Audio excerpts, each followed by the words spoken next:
തബ്ലീഗ് ജമാഅത്തിന്റെ സ്ഥാപകനായ ഷാഹ് മുഹമ്മദ് ഇല്യാസ് തന്റെ ഗ്രന്ഥമായ മൽഫൂലാത്തിൽ തനിക്ക് സ്വപ്നത്തിലൂടെ തബ്ലീഗ് പ്രവർത്തനത്തിനുള്ള നിർദ്ദേശം നൽകപ്പെട്ടിട്ടുണ്ടെന്നും താങ്കളെ പ്രവാചകന്മാരെ പോലെ ജനങ്ങൾക്ക് വേണ്ടി നിയോഗിക്കപ്പെട്ടിട്ടുണ്ടെന്നും വാദിച്ചിട്ടുണ്ടോ? ഉണ്ടെന്നാണല്ലോ സമസ്ത പണ്ഡിതന്മാർ ആരോപിച്ചിട്ടുള്ളത്.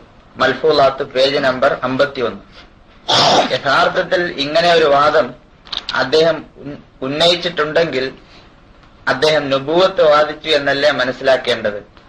ശരിയായൊരു വിശദീകരണം പ്രതീക്ഷിക്കുന്നു. യഥാർത്ഥത്തിൽ ഉന്നയിക്കപ്പെട്ട ആരോപണം യഥാർത്ഥമാണെങ്കിൽ, അഥവാ മൽഫൂദാത്ത് എന്ന ഗ്രന്ഥം പഠനവിധേയമാക്കുകയും അതിലൂടെ മുഹമ്മദ് ഇല്യാസ് എന്ന മനുഷ്യൻ തന്നെ അള്ളാഹു നബിമാരെ പോലെ നുബുവത്ത് നൽകിയ നബിയാക്കി നിയോഗിച്ചിരിക്കുന്നു എന്ന് വാദിച്ചിരിക്കുന്നു എന്ന് ബോധ്യപ്പെടുകയും ചെയ്താൽ, നുബുവത്ത് വാദിച്ച മനുഷ്യനെ സംബന്ധിച്ചും അയാൾ നേതൃത്വം നൽകുന്ന പ്രസ്ഥാനത്തെ സംബന്ധിച്ചും ഒരു ഉലമാ സംഘടന എന്ന നിലയിൽ സമസ്ത നൽകേണ്ടിയിരുന്ന ഫത്വ എന്തായിരുന്നു? മുബ്തദിഈങ്ങൾ എന്നാണോ? എന്തുകൊണ്ടാണ് ഖാദിയാനികളെ സംബന്ധിച്ചും ഗുലാം അഹമ്മദ് ഖാദിയാനിയെ സംബന്ധിച്ചും അവർ കാഫിറാണ് എന്ന് സമസ്ത അടക്കമുള്ള ലോക പണ്ഡിതന്മാർ ഫത്വ കൊടുത്തത്? റസൂൽ സല്ലല്ലാഹു അലൈഹി വസല്ലം തങ്ങളുടെ ഖത്മുൻ നുബുവത്തിനെ നിഷേധിക്കുകയും താൻ നബിയാണ് എന്ന് വാദിക്കുകയും ചെയ്തതിന്റെ പേരിലാണ്. അഥവാ ഈ ഗ്രന്ഥത്തിന്റെ പഠനത്തിൽ നിന്നും മുഹമ്മദ് ഇല്യാസ് എന്ന മനുഷ്യൻ നുബുവത്ത് വാദിച്ചിരിക്കുന്നു എന്ന് ബോധ്യപ്പെട്ടിട്ടുണ്ടെങ്കിൽ തീർച്ചയായും കൊടുക്കേണ്ടിയിരുന്ന ഫത്വ കാഫിർ ആണെന്നായിരുന്നു. എന്നാൽ ഈ നിലയിൽ കണ്ടെത്തിയെന്ന് പറയുകയും എന്നിട്ട് അവരെ പറ്റി മുബ്തദീങ്ങളാണ്, മുസ്ലിമീങ്ങളാണ്, പക്ഷേ പുത്തൻ ആശയക്കാരാണ് എന്ന് ഫത്വ കൊടുക്കുകയും ചെയ്താൽ ഫത്വ കൊടുത്തവരെ സംബന്ധിച്ചുള്ള വിധി എന്താകും? കുഫറിനെ ബിദ്അത്ത് എന്നും കാഫിറിനെ മുബ്തദി എന്നും അറിഞ്ഞുകൊണ്ട് മനസ്സിലാക്കിക്കൊണ്ട് ഫത്വ കൊടുത്താൽ ഫത്വ കൊടുത്തവൻ കാഫിറാകും എന്ന് യഥാർത്ഥത്തിൽ ആ കിതാബിൽ അങ്ങനെയില്ല. അദ്ദേഹം അങ്ങനെ ഉദ്ദേശിച്ചിട്ടില്ല. എങ്കിലും ഹസദൻ എതിർക്കാൻ വേണ്ടി, പിഴച്ചവരാണെന്ന് ഫത്വ കൊടുക്കാൻ വേണ്ടി വെറുതെ ആരോപിച്ച ഒരു ആരോപണമാണെങ്കിൽ, ഇല്ലാത്ത ഒരു കുഫറിനെ ഒരു മുസ്ലിമിലേക്ക് മൻസൂബാക്കുക മുഖേന ആ കുഫർ ഫത്വ കൊടുത്തവരിലേക്ക് റുജുആകും. ഈ കിതാബിൽ അങ്ങനെ യഥാർത്ഥത്തിൽ ഉണ്ടെങ്കിലും അവര് മുബ്തദി എന്ന് ഫത്വ കൊടുത്തവർ കാഫിറാകും. അങ്ങനെ ഇല്ല എങ്കിൽ ഇല്ലാത്തൊരു കുഫറിനെ അവരിലേക്ക് മൻസൂബാക്കുക മുഖേന മൻസൂബാക്കിയവൻ കാഫിറാകും. ഈ രണ്ട് തരത്തിലും ഇതിൽ നിന്ന് തന്നെ മനസ്സിലാക്കാം, സമസ്തയെ പോലെയുള്ള ഒരു ഉലമാ സംഘടന തീർച്ചയായിട്ടും പഠനത്തിന് വിധേയമാക്കിയതിനു ശേഷമാണ് തീരുമാനം പ്രഖ്യാപിച്ചതെങ്കിൽ ഇങ്ങനെ ഒരു തീരുമാനം ഉണ്ടാവുകയില്ല. അതിൽ നിന്ന് നമുക്ക് മനസ്സിലാക്കാവുന്നത് സമസ്ത ഒരു പഠനം നടത്തി തീരുമാനിച്ചതല്ല, മറിച്ച് വളരെ വളരെ കരുതലോടുകൂടി, വളരെ സാമർഥ്യത്തോടുകൂടി ഒരു കബളിപ്പിക്കപ്പെടലിന് വിധേയമായതാണ് എന്ന് നമുക്ക് ബോധ്യപ്പെടും. ഇനി ആ ഗ്രന്ഥത്തിൽ യഥാർത്ഥത്തിൽ എന്താണ് പറഞ്ഞിട്ടുള്ളത് എന്ന് നമുക്ക് മനസ്സിലാക്കാം. അഥവാ മൽഫൂദാത്തിലെ ഉദ്ധരണികൾ ഉദ്ധരിച്ചുകൊണ്ട് നുബുവത്ത് വാദിച്ചിരിക്കുന്നു വ്യക്തമായിട്ട് എന്ന് നമ്മൾ പറയുന്നില്ല എന്നാണ് വാദമെങ്കിലും ഈ വാദം ശരിയല്ല. കാരണം നുബുവത്ത് വാദിച്ചിട്ടില്ല, സ്വപ്ന ദർശനം ഉണ്ടായിട്ടുണ്ട് എന്നാണ് വാദമെങ്കിൽ, എന്നാണ് മൗലാന ഇല്യാസ് റഹ്മത്തുള്ളാഹി അലൈഹി വാദിച്ചിട്ടുള്ളതെങ്കിൽ അതിനെ ആക്ഷേപിക്കേണ്ട കാര്യമില്ല. കാരണം റുഅ്യ സാലിഹയെ സംബന്ധിച്ച് മുസ്ലിം പണ്ഡിതന്മാർക്ക് ആർക്കും അഭിപ്രായ വ്യത്യാസമില്ല. റസൂലുള്ളാഹി സ്വല്ലല്ലാഹു അലൈഹി വസല്ലം തങ്ങൾ പറഞ്ഞ ഹദീസ് മുത്തഫഖുൻ അലൈഹി ഇമാം ബുഖാരിയും ഇമാം മുസ്ലിമും ഏകോപിച്ച് നിവേദനം ചെയ്ത ഹദീസാണ്. ലം യബ്ഖാ മിനൽ നുബുവത്തി ഇല്ലൽ മുബശ്ശിറാത്ത് ഖീല വമൽ മുബശ്ശിറാത്ത് ഖാല അർ-റുഅ്യ സാലിഹ. നുബുവത്തിൽ നിന്നും സ്വപ്നം ഒഴിച്ച് ബാക്കിയെല്ലാം അവസാനിച്ചു പോയി, നിലച്ചുപോയി. സ്വപ്നം മാത്രമാണ്, മുബശ്ശിറാത്ത് മാത്രമാണ് അവശേഷിച്ചിട്ടുള്ളത്. സഹാബാക്കൾ ചോദിച്ചു, മുബശ്ശിറാത്ത് കൊണ്ട് ഉദ്ദേശിക്കുന്നത് എന്താണ്? നബി സല്ലല്ലാഹു അലൈഹി വസല്ലം തങ്ങൾ പറഞ്ഞു, അർ-റുഅ്യ സാലിഹ, സാലിഹായ സ്വപ്നമാകുന്നു. അപ്പോ അതൊരു സാലിഹായ സ്വപ്നമാണ് എന്നാണ് വാദിക്കുന്നതെങ്കിൽ പിന്നെ അവരെ ആക്ഷേപിക്കേണ്ട കാര്യമൊന്നുമില്ല. ഏതായാലും മൽഫൂദാത്തിൽ എന്താണ് പറഞ്ഞത്, അതിന്റെ യഥാർത്ഥ നിജസ്ഥിതി എന്താണെന്ന് നമുക്ക് മനസ്സിലാക്കാം. ഏക് ബാർ ഫർമായ, ഈ ഗ്രന്ഥം മൽഫൂദാത്തെ ഹസ്രത്ത് മൗലാന മുഹമ്മദ് ഇല്യാസ് ഹസ്രത്ത് മൗലാന മുഹമ്മദ് ഇല്യാസ് റഹ്മത്തുള്ളാഹി അവരുടെ തിരുമൊഴികൾ. ഇപ്പൊ മുഹമ്മദ് ഇല്യാസ് എന്ന മനുഷ്യൻ തന്നെ തന്റെ തിരുമൊഴികൾ എന്ന് പറഞ്ഞെഴുതോ? ഇല്ല. ഈ ഗ്രന്ഥം ഇതിന്റെ ക്രോഡീകരിച്ചിരിക്കുന്ന വ്യക്തി ഹസ്രത്ത് മൗലാന മുഹമ്മദ് മൻസൂർ നൊമാനി റഹ്മഹുല്ല, അടുത്ത കാലത്ത് വഫാത്തായി പോയ മഹാനാണ്. മൗലാന മുഹമ്മദ് മൻസൂർ നൊമാനിയാണ് അദ്ദേഹത്തിന്റെ മൗലാന ഇല്യാസ് റഹ്മത്തുള്ളാഹി അവരുടെ അവസാന കാലഘട്ടത്തിൽ അദ്ദേഹവുമായി കഴിഞ്ഞുകൂടിയ സന്ദർഭത്തിൽ മൗലാന ഇല്യാസ് റഹ്മത്തുള്ളാഹി അവർ പറഞ്ഞ വാക്കുകളെ ക്രോഡീകരിച്ചത്. ഇതുപോലെ ഇതിന്റെ മറ്റൊരു ഭാഗം ക്രോഡീകരിച്ചിരിക്കുന്ന മൗലാന ജഫർ അഹമ്മദ് സാഹിബ് എന്ന മഹാനാണ്. ഏതായാലും ഇതിന്റെ 51-ാം പേജിൽ പറയുന്നു, ഏക് ബാർ ഫർമായ മൗലാന ഇല്യാസ് റഹ്മത്തുള്ളാഹി ഒരു പ്രാവശ്യം പറഞ്ഞു, ഖാബ് നബുവത്ത് കാ 46വാ ഹിസ്സ ഹൈ, സ്വപ്നം നബുവത്തിന്റെ 46-ൽ ഒരംശമാണ്.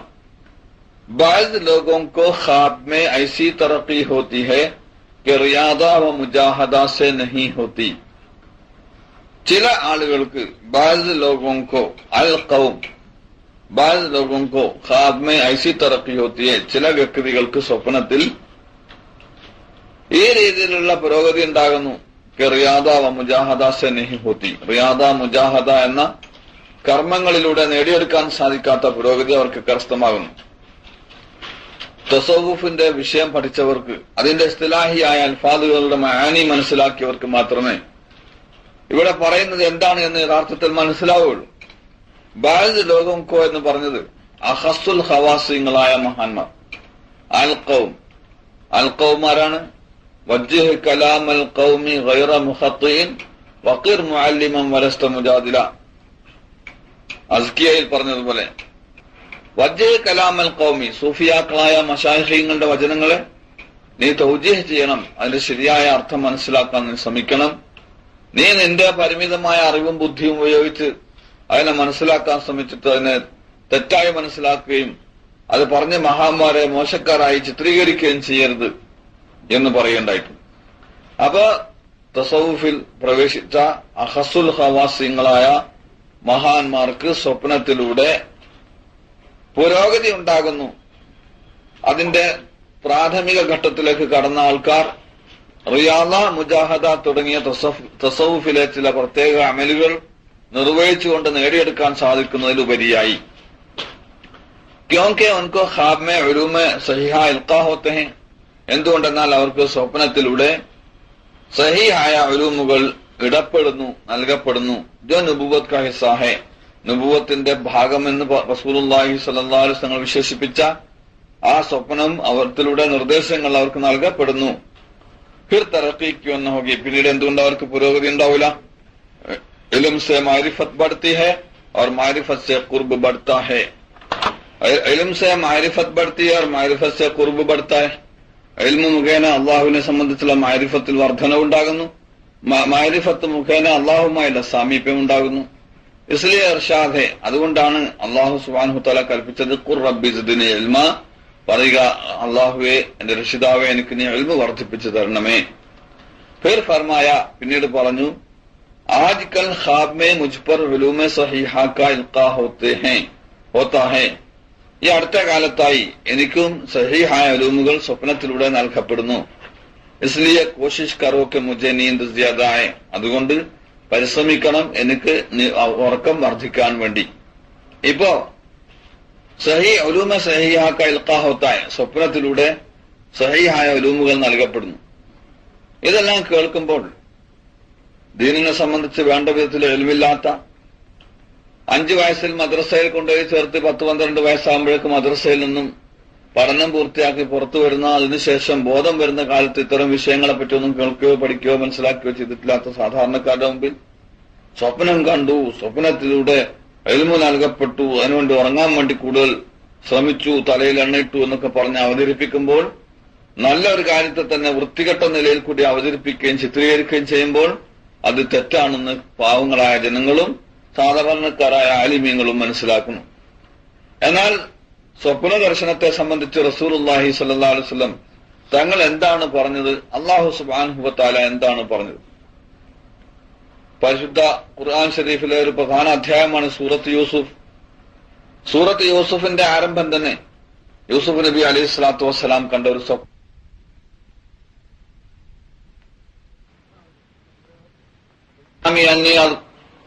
അദ്ദേഹം പറഞ്ഞു, ഇന്നി റഅയ്തു അഹദ അശറ കൗകബൻ വശംസ വൽ ഖമറ റഅയ്തുഹും ലീ സാജിദീൻ.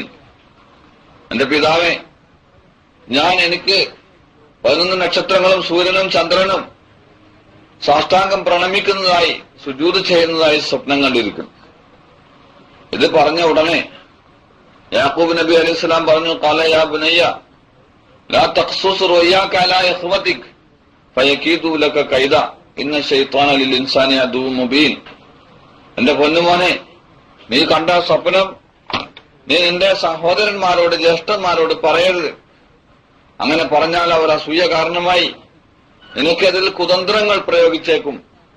കാരണം ശൈത്താൻ മനുഷ്യന്റെ വ്യക്തമായ ശത്രുവാണ്. അപ്പോ യൂസുഫ് നബി അലൈഹി സ്വലാത്തു വസ്സലാമിന്റെ മുഅ്ജിസത്തായി ഖുർആൻ ഷരീഫ് പറയുന്നത്, വകദാലിക യജ്തബീക റബ്ബുക വയുഅല്ലിമുക മിൻ തഅവീലിൽ അഹാദീസ്.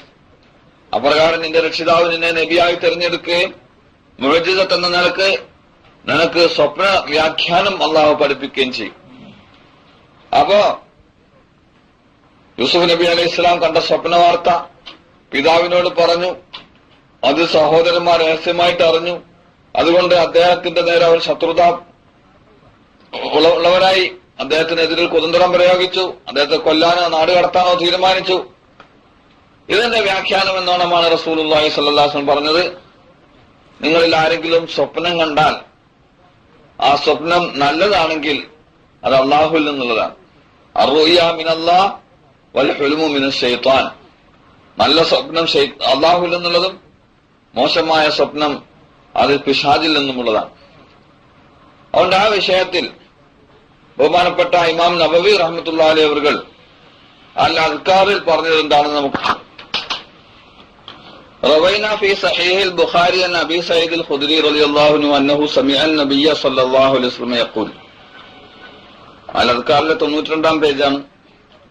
ഒരാള് സഹീഹുൽ ബുഖാരിയിൽ അബൂ സഈദ് അൽ ഖുദ്രി റളിയല്ലാഹു അൻഹു തൊട്ട് നിവേദനം ചെയ്യപ്പെട്ടിരിക്കുന്നു. അദ്ദേഹം പറഞ്ഞു, തീർച്ചയായും അദ്ദേഹം റസൂൽ സല്ലല്ലാഹു അലൈഹി വസല്ലം പറയുന്നതായിട്ട് കേട്ടു, ഇദാ റഅ അഹദുക്കും റുയൻ, നിങ്ങളിൽ ആരെങ്കിലും ഒരു സ്വപ്നം കണ്ടാൽ, യുഹിബ്ബുഹ, അവൻ ഇഷ്ടപ്പെടുന്നതായ സ്വപ്നം കണ്ടാൽ, ഫഇന്നമാ ഹിയ മിനല്ലാഹി തആല, തീർച്ചയായും അത് അല്ലാഹു തആലയിൽ നിന്നും മാത്രമാണ്, അല്ലാഹുവിൽ നിന്നുള്ളത് മാത്രമാണ്. ഫൽയഹ്മദില്ലാഹ്, അതുകൊണ്ട് അവൻ അല്ലാഹുവിന് ശുക്ർ ചെയ്തുകൊള്ളട്ടെ. അലൈഹി, ആ സ്വപ്നം നൽകിയതിന്റെ പേരിൽ അല്ലാഹുക്ക് ശുക്ർ ചെയ്യട്ടെ. വൽ യുഹദ്ദിസ് ബിഹാ, അത് അവൻ മറ്റുള്ളവരോട് പറയുകയും ചെയ്തുകൊള്ളട്ടെ.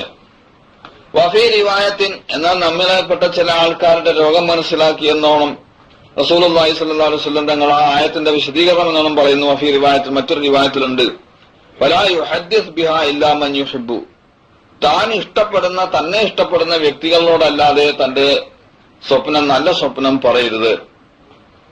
യൂസുഫ് നബി അലൈഹി സ്വലാം കണ്ട സ്വപ്നം സഹോദരന്മാരോട് പറയരുത് എന്ന് വാപ്പ പറഞ്ഞത് അസൂയ മൂത്തിട്ട് ശത്രുതാപരമായി പെരുമാറും, ആ കുട്ടിയുടെ ജീവന് തന്നെ എന്തെങ്കിലും സംഭവിക്കുമെന്ന് ഭയപ്പെട്ടതിന്റെ പേരില്ല.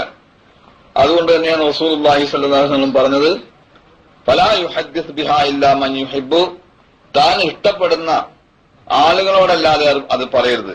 അപ്പോ സ്വപ്നം അള്ളാഹുവിന്റെ ഭാഗത്തുനിന്നും കിട്ടുന്ന നിർദ്ദേശങ്ങളാണ്. ഫഇന്നമാ ഹിയ മിനല്ലാഹ്, അത് അള്ളാഹുവിൽ നിന്നുള്ളത് മാത്രമാണ്. അതുകൊണ്ട് ഫലാ യുഹദ്ദിസ് ബിഹാ ഇല്ലാ മൻ യുഹിബ്ബു, ഇഷ്ടപ്പെടുന്നവരോടല്ലാതെ പറയരുത്. അതുകൊണ്ട് മൗലാന ഇല്യാസ് റഹ്മത്തുള്ളാഹി അലൈഹി അവർ താൻ ഇഷ്ടപ്പെടുന്ന മഹാനായ മൗലാന മുഹമ്മദ് മൻസൂർ റഹ്മാനി റഹ്മത്തുള്ളാഹി അലൈഹി അവരോട് പറഞ്ഞു, അദ്ദേഹം അവരെ ഇഷ്ടപ്പെടുന്ന ആൾക്കാർക്ക് വായിക്കാനുള്ള പുസ്തകത്തിൽ അതെടുത്തു ധരിച്ചു. റസൂലുള്ളാഹി സ്വല്ലല്ലാഹു അലൈഹി വസല്ലം ഭയപ്പെട്ടതുപോലെ തന്നെ ഇഷ്ടപ്പെടാത്ത ആൾക്കാരുടെ കയ്യിൽ അത് കിട്ടിയപ്പോൾ മറ്റൊരു തരത്തിൽ ചിത്രീകരിച്ച് കാണിച്ചു. ഇപ്പൊ അത് ഹദീസ് എത്രത്തോളം ശരിയാണ് അനുഭവത്തിൽ നമുക്ക് മനസ്സിലാക്കാൻ കഴിയുന്നു. മറ്റൊരു റിവായത്തിലുണ്ട്, റവൈന ഫീ സഹീഹുൽ ബുഖാരി വ മുസ്ലിം അൻ അബീ ഖത്താദ റളിയല്ലാഹു അൻഹു ഖാല, സഹീഹുൽ ബുഖാരിയിലും മുസ്ലിമിലും ഉണ്ട്. അബൂ ഖത്താദ റളിയല്ലാഹു അൻഹു തൊട്ട് നിവേദനം അദ്ദേഹം പറഞ്ഞു, ഖാല റസൂലുള്ളാഹി സ്വല്ലല്ലാഹു അലൈഹി വസല്ലം പറഞ്ഞു, അർറുയ സ്വാലിഹ, സാലിഹായ സ്വപ്നം, അർറുയൽ ഹസനത്തു മിനല്ലാഹ്. വഫീ റിവായത്ത്, മറ്റൊരു റിവായത്തിന്റെ അർറുയൽ ഹസനത്തു മിനല്ലാഹ്, നല്ല സ്വപ്നം അള്ളാഹുവിൽ നിന്നുള്ളതാണ്. വൽ ഹുലുമു മിന ശൈത്താൻ, പാഴ് സ്വപ്നങ്ങൾ ശൈത്താനിൽ നിന്നാണ്. ഫമൻ റആ ശൈഅൻ യക്റഹുഹു, അതുകൊണ്ട് ആരെങ്കിലും താൻ വെറുക്കുന്ന വല്ലതും കണ്ടാൽ ഫല്യൻഫുസൻ ശിമാലി സലാസൻ, അവൻ തന്റെ ഇടത് ഭാഗത്തേക്ക് 3 പ്രാവശ്യം തുപ്പിക്കൊള്ളട്ടെ. വൽ യതഅവദ് മിന ശൈത്താൻ, ശൈത്താനിൽ നിന്നും അവൻ അള്ളാഹുവിനോട് കാവലിനെ തേടിക്കൊള്ളട്ടെ. ഫഇന്നഹ ലാ തദുറു, തീർച്ചയായും അത് അവനൊരു ദോഷവും വരുത്തി വെക്കുകയില്ല.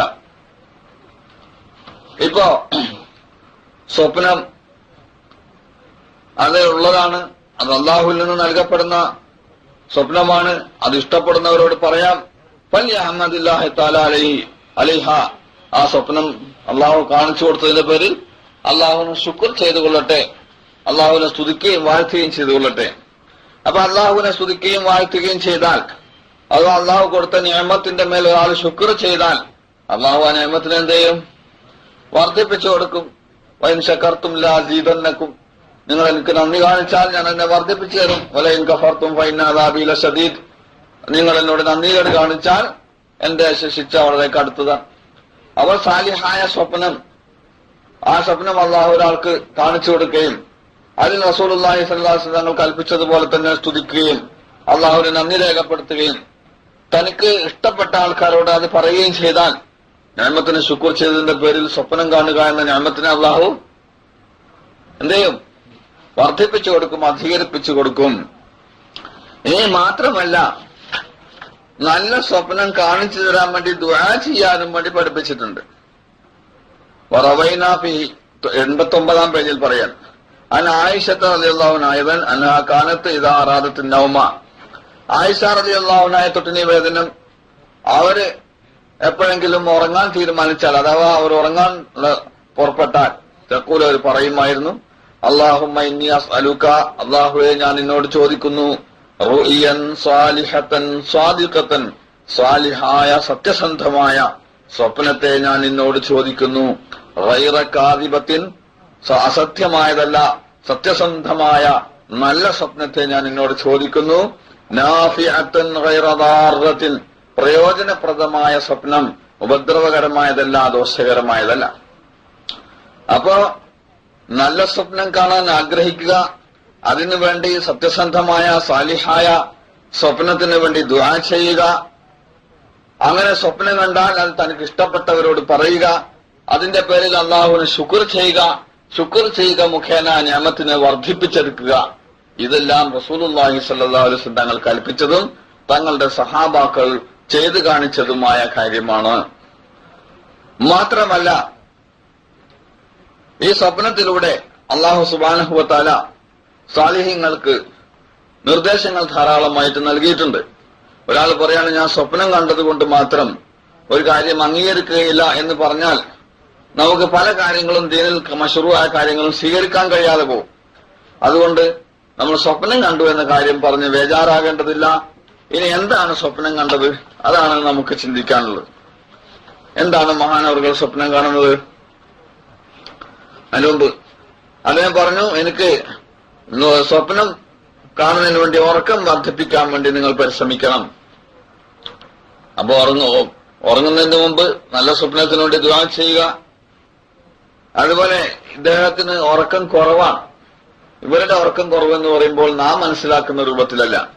അള്ളാഹുവിന്റെ ഔലിയാക്കൾ, അള്ളാഹുമായി വളരെ കൂടുതൽ അടുത്തവർ, പ്രത്യേകിച്ച് ഉമ്മത്ത് മുസ്ലിമയുടെ ഈ പരിതാപകരമായ അവസ്ഥ കണ്ട് വേദനിക്കുന്ന ആ മഹാന്മാർക്ക് ഉറക്കമേ വരുന്നില്ല. രാത്രിയെല്ലാം ഉറക്കം ഇല്ലാതെ മനപ്രയാസം കൊണ്ട് ഉമ്മത്തിന്റെ അവസ്ഥയിൽ വേദനിച്ച് അങ്ങോട്ടും ഇങ്ങോട്ടും തിരിഞ്ഞും മറിഞ്ഞും കിടന്ന് അസ്വസ്ഥമായി കഴിഞ്ഞുകൊണ്ടിരിക്കുന്നവരാണ് അവർ. ഏറി വന്നാൽ ഒരു അരമണിക്കൂറോ 1 മണിക്കൂറോ 2 മണിക്കൂറോ മാത്രമേ ഒരു ദിവസത്തിൽ അവർക്ക് ഉറങ്ങാൻ സാധിക്കുള്ളൂ. നമ്മളെപ്പോലെ ഇപ്പോ ഇങ്ങനെ വന്നിരിക്കുന്ന ഈ സദസ്സിലിരുന്നിട്ടും ഉറങ്ങുന്നത് പോലെ അവർക്ക് ഉറങ്ങാൻ സാധിക്കുകയില്ല. അവർ ഉറങ്ങാൻ കിടന്നാൽ പോലും അവർക്ക് ഉറക്കം വരാത്ത മാനസികാവസ്ഥ. ഈ അവസ്ഥയിൽ അദ്ദേഹം തന്റെ ശുശ്രൂഷയ്ക്ക് വേണ്ടി തയ്യാറായിട്ട് നിൽക്കുന്ന തന്റെ ശിഷ്യന്മാരോട് പറഞ്ഞു, നിങ്ങൾ എനിക്ക് ഉറക്കം വർദ്ധിക്കാൻ വേണ്ടി പരിശ്രമിക്കണം. അപ്പൊ ഈ ഗ്രന്ഥം ക്രോഡീകരിച്ച മഹാൻ എഴുതാണ് ബ്രാക്കറ്റിൽ, ഖുശ്കി की वजह से नींद कम होने लगी थी तो मैंने हकीम साहब और डॉक्टर के मशवरा से सर में तेल की मालिश कराई जिससे नींद में तरक्की हो गई. അവ ഈ അദ്ദേഹത്തിന്റെ ഖാദിമായ ഈ മനുഷ്യൻ പറയാണ്, ഇദ്ദേഹത്തിന് ഉഷ്ണം കാരണമായി ഉറക്കം വളരെ കുറഞ്ഞപ്പോൾ ഞാൻ വൈദ്യരുടെയും ഡോക്ടറുടെയും മശൂറ പ്രകാരം തലയിൽ എണ്ണയിട്ട് മാലിഷ് ചെയ്യാൻ തുടങ്ങി. എന്റെ തലയിലല്ല, മഹാനാൽ ഉല്ലാശ്രമത്തിലെ അവർക്ക് മാലിഷ് ചെയ്തു കൊടുക്കാൻ തുടങ്ങി. അത് മുഖേന അദ്ദേഹത്തിന് ഉറക്കത്തിൽ വർധനവുണ്ടായി. ഈ കാര്യം പറയുമ്പോൾ കേരളക്കാരായ നമുക്കൊരു അന്യത്വം തോന്നും. തലയിൽ എണ്ണയിടുകയോ അല്ലെങ്കിൽ തലയിൽ എണ്ണയിട്ട് മാലിഷ് ചെയ്യൽ അതൊരു പുതിയ പരിപാടി പോലെ തോന്നും.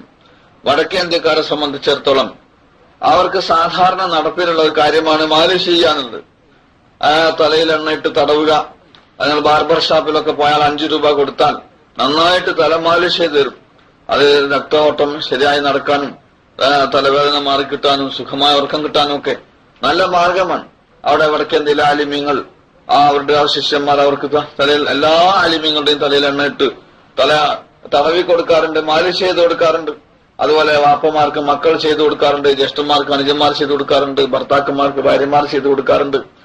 അങ്ങനെ തലയിൽ എണ്ണയിടുകയും ഉറങ്ങുന്നതിന്റെ മുമ്പ് തല തടവുകയും ഒക്കെ ചെയ്യുന്ന ഒരു പരിപാടി വടക്കേ ഇന്ത്യയിൽ പൊതുവെ സാധാരണ എല്ലാവരിലും മുസ്ലിമീങ്ങളിൽ കാണപ്പെടുന്ന ഒരു പ്രക്രിയയാണ്. പക്ഷേ കേരളക്കാരെ സംബന്ധിച്ചിടത്തോളം അങ്ങനെ ഒന്ന് അനുഭവത്തിൽ ഇല്ലാത്തത് കൊണ്ട് ഇങ്ങനെ ഒന്ന് പറഞ്ഞ് അവതരിപ്പിക്കുമ്പോൾ ആകപ്പാടെ ബേജാറാവും. കഴിഞ്ഞ 2-3 മാസം മുമ്പ് ഞാൻ നാട്ടിൽ പോയപ്പോൾ, കഴിഞ്ഞ ഓഗസ്റ്റ് ലാസ്റ്റ് ഞാൻ നാട്ടിൽ നിന്ന് വരാൻ ഉദ്ദേശിച്ചിട്ട് ഒരു 3 ദിവസം മുമ്പ് കോഴിക്കോട് മാവൂര്, അതിനടുത്താണ് എന്റെ ഭാര്യ വീട്. അപ്പൊ മാവൂര് ഞാൻ പോയി. എന്റെ തലമുടിയൊക്കെ ഒന്ന് ഒപ്പിക്കാനും ദാടിയൊക്കെ ഒന്ന് ഒപ്പിക്കാനും. തലമുടിയില്ല, ഉംറ കഴിഞ്ഞ് പോയതായിരുന്നു. ദാടി ഒപ്പിക്കുന്നതിന് വേണ്ടി പോയതായിരുന്നു. അങ്ങനെ ബാർബർ ഷാപ്പിൽ ചെന്ന് നോക്കുമ്പോ ഒരു ചെറുപ്പക്കാരൻ ഞാൻ ആദ്യം കാണും. അപ്പൊ ആ ചെറുപ്പക്കാരന്റെ ദാടി ഒപ്പിക്കുന്ന രീതിയെല്ലാം കണ്ടപ്പോൾ എനിക്ക് സംശയമായി. അവന് ഗൾഫിൽ എവിടെ ജോലി ചെയ്തിട്ടുണ്ട്. ഞാൻ ചോദിച്ചു, നിങ്ങൾ ഗൾഫിലുണ്ടായിരുന്നോ? ഗൾഫിൽ നിന്ന് മടങ്ങി വന്നതാണോ എന്ന് ചോദിച്ചു. അവന് അതെ, ഞാൻ ജിദ്ദയിലുണ്ടായിരുന്നു, 7 കൊല്ലം ജിദ്ദയിലായിരുന്നു, കഴിഞ്ഞ മാസമാണ് ഞാൻ തിരിച്ചെത്തിയത് എന്ന് പറഞ്ഞു.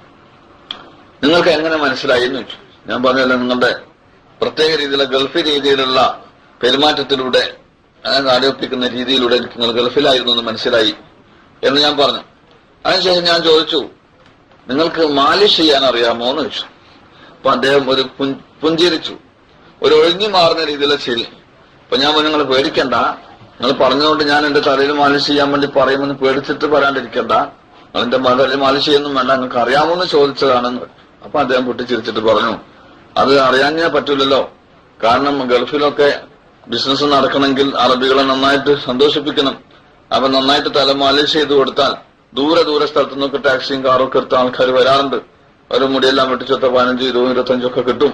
അങ്ങനെയൊക്കെ കാശുണ്ടാക്കാൻ പറ്റുള്ളൂ. അതുകൊണ്ട് അവിടെ ഇത് ചെയ്യാതിരുന്നാൽ നടക്കൂലെന്ന്.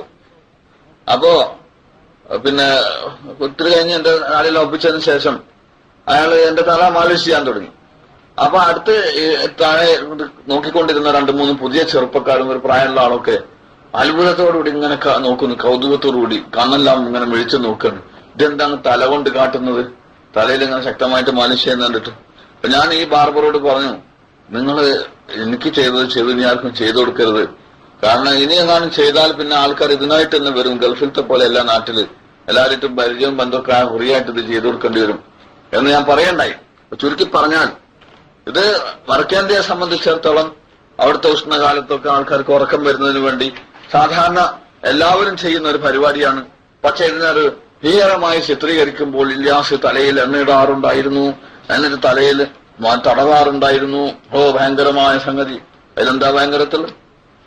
കേരളീയരായ നമ്മളൊക്കെ പുഴയിൽ കുളിക്കാൻ പോകുന്നതിന് മുമ്പും കിണറ്റിന്റെ കരയിൽ നിന്ന് കുളിക്കാൻ പോകുന്നതിന് മുമ്പും തലയിലാണോ ഇടാറുണ്ട് അല്ലെ? തലയിൽ എണ്ണയിടലൊരു ഹറാമാണോ, കറാഹത്താണോ, മോശമായ സംഗതിയാണോ, തല തടവിൽ തെറ്റാണോ? അല്ല. പക്ഷേ ഇതിനെല്ലാം കൂടെ കൂട്ടി വായിച്ച് ഒരു പ്രത്യേക രീതിയിൽ അവതരിപ്പിച്ച് ഭീകരമായി ചിത്രീകരിക്കുകയാണ്. അപ്പൊ അദ്ദേഹം പറയാണ്, മൗലാന അവറുകളുടെ തലയിൽ എണ്ണയിട്ട് തടവിയതിന് ശേഷം അദ്ദേഹത്തിന് ഒരല്പം ഉറക്ക് വർദ്ധിക്കാൻ തുടങ്ങി. आपने फरमाया, महानवर പറഞ്ഞു, कि इस तबलीग का तरीका भी मुझ पर ख्वाब में मुनकशिफ हुआ. ഈ തബ്ലീഗ് പ്രവർത്തനത്തിന്റെ പ്രവർത്തന രീതിയും എനിക്ക് സ്വപ്നത്തിലൂടെ കശ്ഫുണ്ടായി. കശ്ഫിന്റെ എൽമുണ്ടാവുക അള്ളാഹുവിന്റെ ഔലിയാക്കന്മാർക്ക് ഉണ്ടാവുമെന്നുള്ളത് നിഷേധിക്കുന്നവനാണ് വഹാബി, അല്ലാതെ അതിനെ അംഗീകരിക്കുന്നവനല്ല. അപ്പോ എനിക്ക് സ്വപ്നത്തിലൂടെ നിർദ്ദേശം കിട്ടി.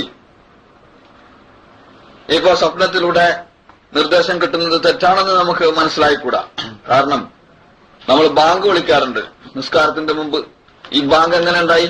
റസൂലുള്ളാഹി സ്വല്ലല്ലാഹു അലൈഹി വസല്ലം തങ്ങളുടെ ദഅവത്ത് മുഖേന മദീനയിൽ മുസ്ലിമീങ്ങൾ വർദ്ധിക്കുകയും നിസ്കാരത്തിന് വേണ്ടി ജമാഅത്തിന് വേണ്ടി ആൾക്കാരെ വിളിച്ചുകൂട്ടേണ്ട ആവശ്യം വരികയും ചെയ്തപ്പോൾ എന്ത് ചെയ്യണം എന്ന് അറിയാതെ വിഷമിച്ചു. അങ്ങനെ സഹാബാക്കളുമായി കൂടിയാലോചന നടത്തി. അപ്പൊ സഹാബാക്കളിൽ ചിലർ അന്ന് നടപ്പിലുണ്ടായിരുന്ന സമ്പ്രദായങ്ങൾ മുന്നോട്ട് വെച്ചിട്ട് പറഞ്ഞു. ചിലർ പറഞ്ഞു നമുക്ക് കുഴലൂതാം. എന്നാൽ അത് കേട്ട് ജനങ്ങൾ നിസ്കാര സമയമായെന്ന് മനസ്സിലാക്കി പള്ളിയിലേക്ക് വന്നോളും. വേറെ ചില ആൾക്കാർ പറഞ്ഞു നമുക്ക് മണിയടിക്കാം, മണിയടിയുടെ ശബ്ദം കേട്ട് പള്ളിയിലേക്ക് വന്നോളും. വേറെ ചിലർ പറഞ്ഞു നമുക്ക് ഉയർന്ന സ്ഥാനത്ത് ഒരു കുന്നിൻ പുറത്ത് തീ കത്തിക്കാം, നിസ്കാര സമയമാകുമ്പോൾ ആ തീ കണ്ട ആൾക്കാർ വന്നോളും. റസൂലുള്ളാഹി സ്വല്ലല്ലാഹു അലൈഹി വസല്ലം ഇതൊന്നും ഇഷ്ടപ്പെട്ടില്ല. കാരണം ഇതൊക്കെ അന്നുണ്ടായിരുന്ന മുശ്രിക്കീങ്ങളുടെ, കാഫിരീങ്ങളുടെ, യഹൂദികളുടെ ആരാധനാ രീതി അല്ലെങ്കിൽ അവരുടെ ആചാരങ്ങളിൽപ്പെട്ടതായിരുന്നു. അത് നമുക്ക് കടമെടുക്കേണ്ട ആവശ്യമില്ല. അതിനെ അംഗീകരിക്കുകയോ നിഷേധിക്കുകയോ ചെയ്യാതെ മൗനം ദീക്ഷിക്കുകയും ആ കാര്യത്തിൽ കൂടുതൽ ചിന്തിക്കാൻ വേണ്ടി സഹാബാക്കൾ അനുവദിക്കുകയും ചെയ്തു. ചിന്താകുലരായ സഹാബാക്കളിൽ പലരും രാത്രി വീട്ടിൽ മടങ്ങിച്ചെന്ന് ഉറങ്ങുന്നതിന് മുമ്പ് ഈ ചിന്തയിൽ കഴിഞ്ഞുകൂടി പടച്ചവനെ എന്താണ് വഴി, നിസ്കാരത്തിന് ആളുകളെ കൂട്ടാൻ, ജമാഅത്ത് നിസ്കാരത്തിന്റെ സമയം അറിയിക്കാൻ എന്താണ് മാർഗം, ഇങ്ങനെ പലരും ചിന്തിച്ചു. ആ കൂട്ടത്തിൽ ഒരു സഹാബി, അദ്ദേഹത്തിന്റെ പേര് എനിക്ക് ഓർമ്മ വരുന്നില്ല, അദ്ദേഹം സ്വപ്നത്തിൽ കണ്ടു ഒരാള് ഒരു കുഴലുമായി വന്നിരിക്കുന്നു. അദ്ദേഹം ചോദിച്ചു, ഈ കുഴൽ എനിക്ക് വിൽക്കാമോ? ചോദിച്ചു, എന്തിനാണ്?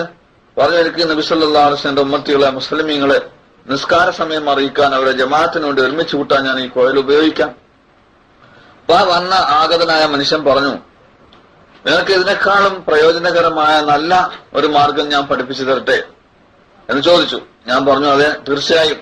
ഉടനെ ആ വ്യക്തി ഉയർന്ന ഒരു സ്ഥാനത്ത് കയറി നിന്നുകൊണ്ട് ഉറക്ക ബാങ്ക് വിളിച്ചു.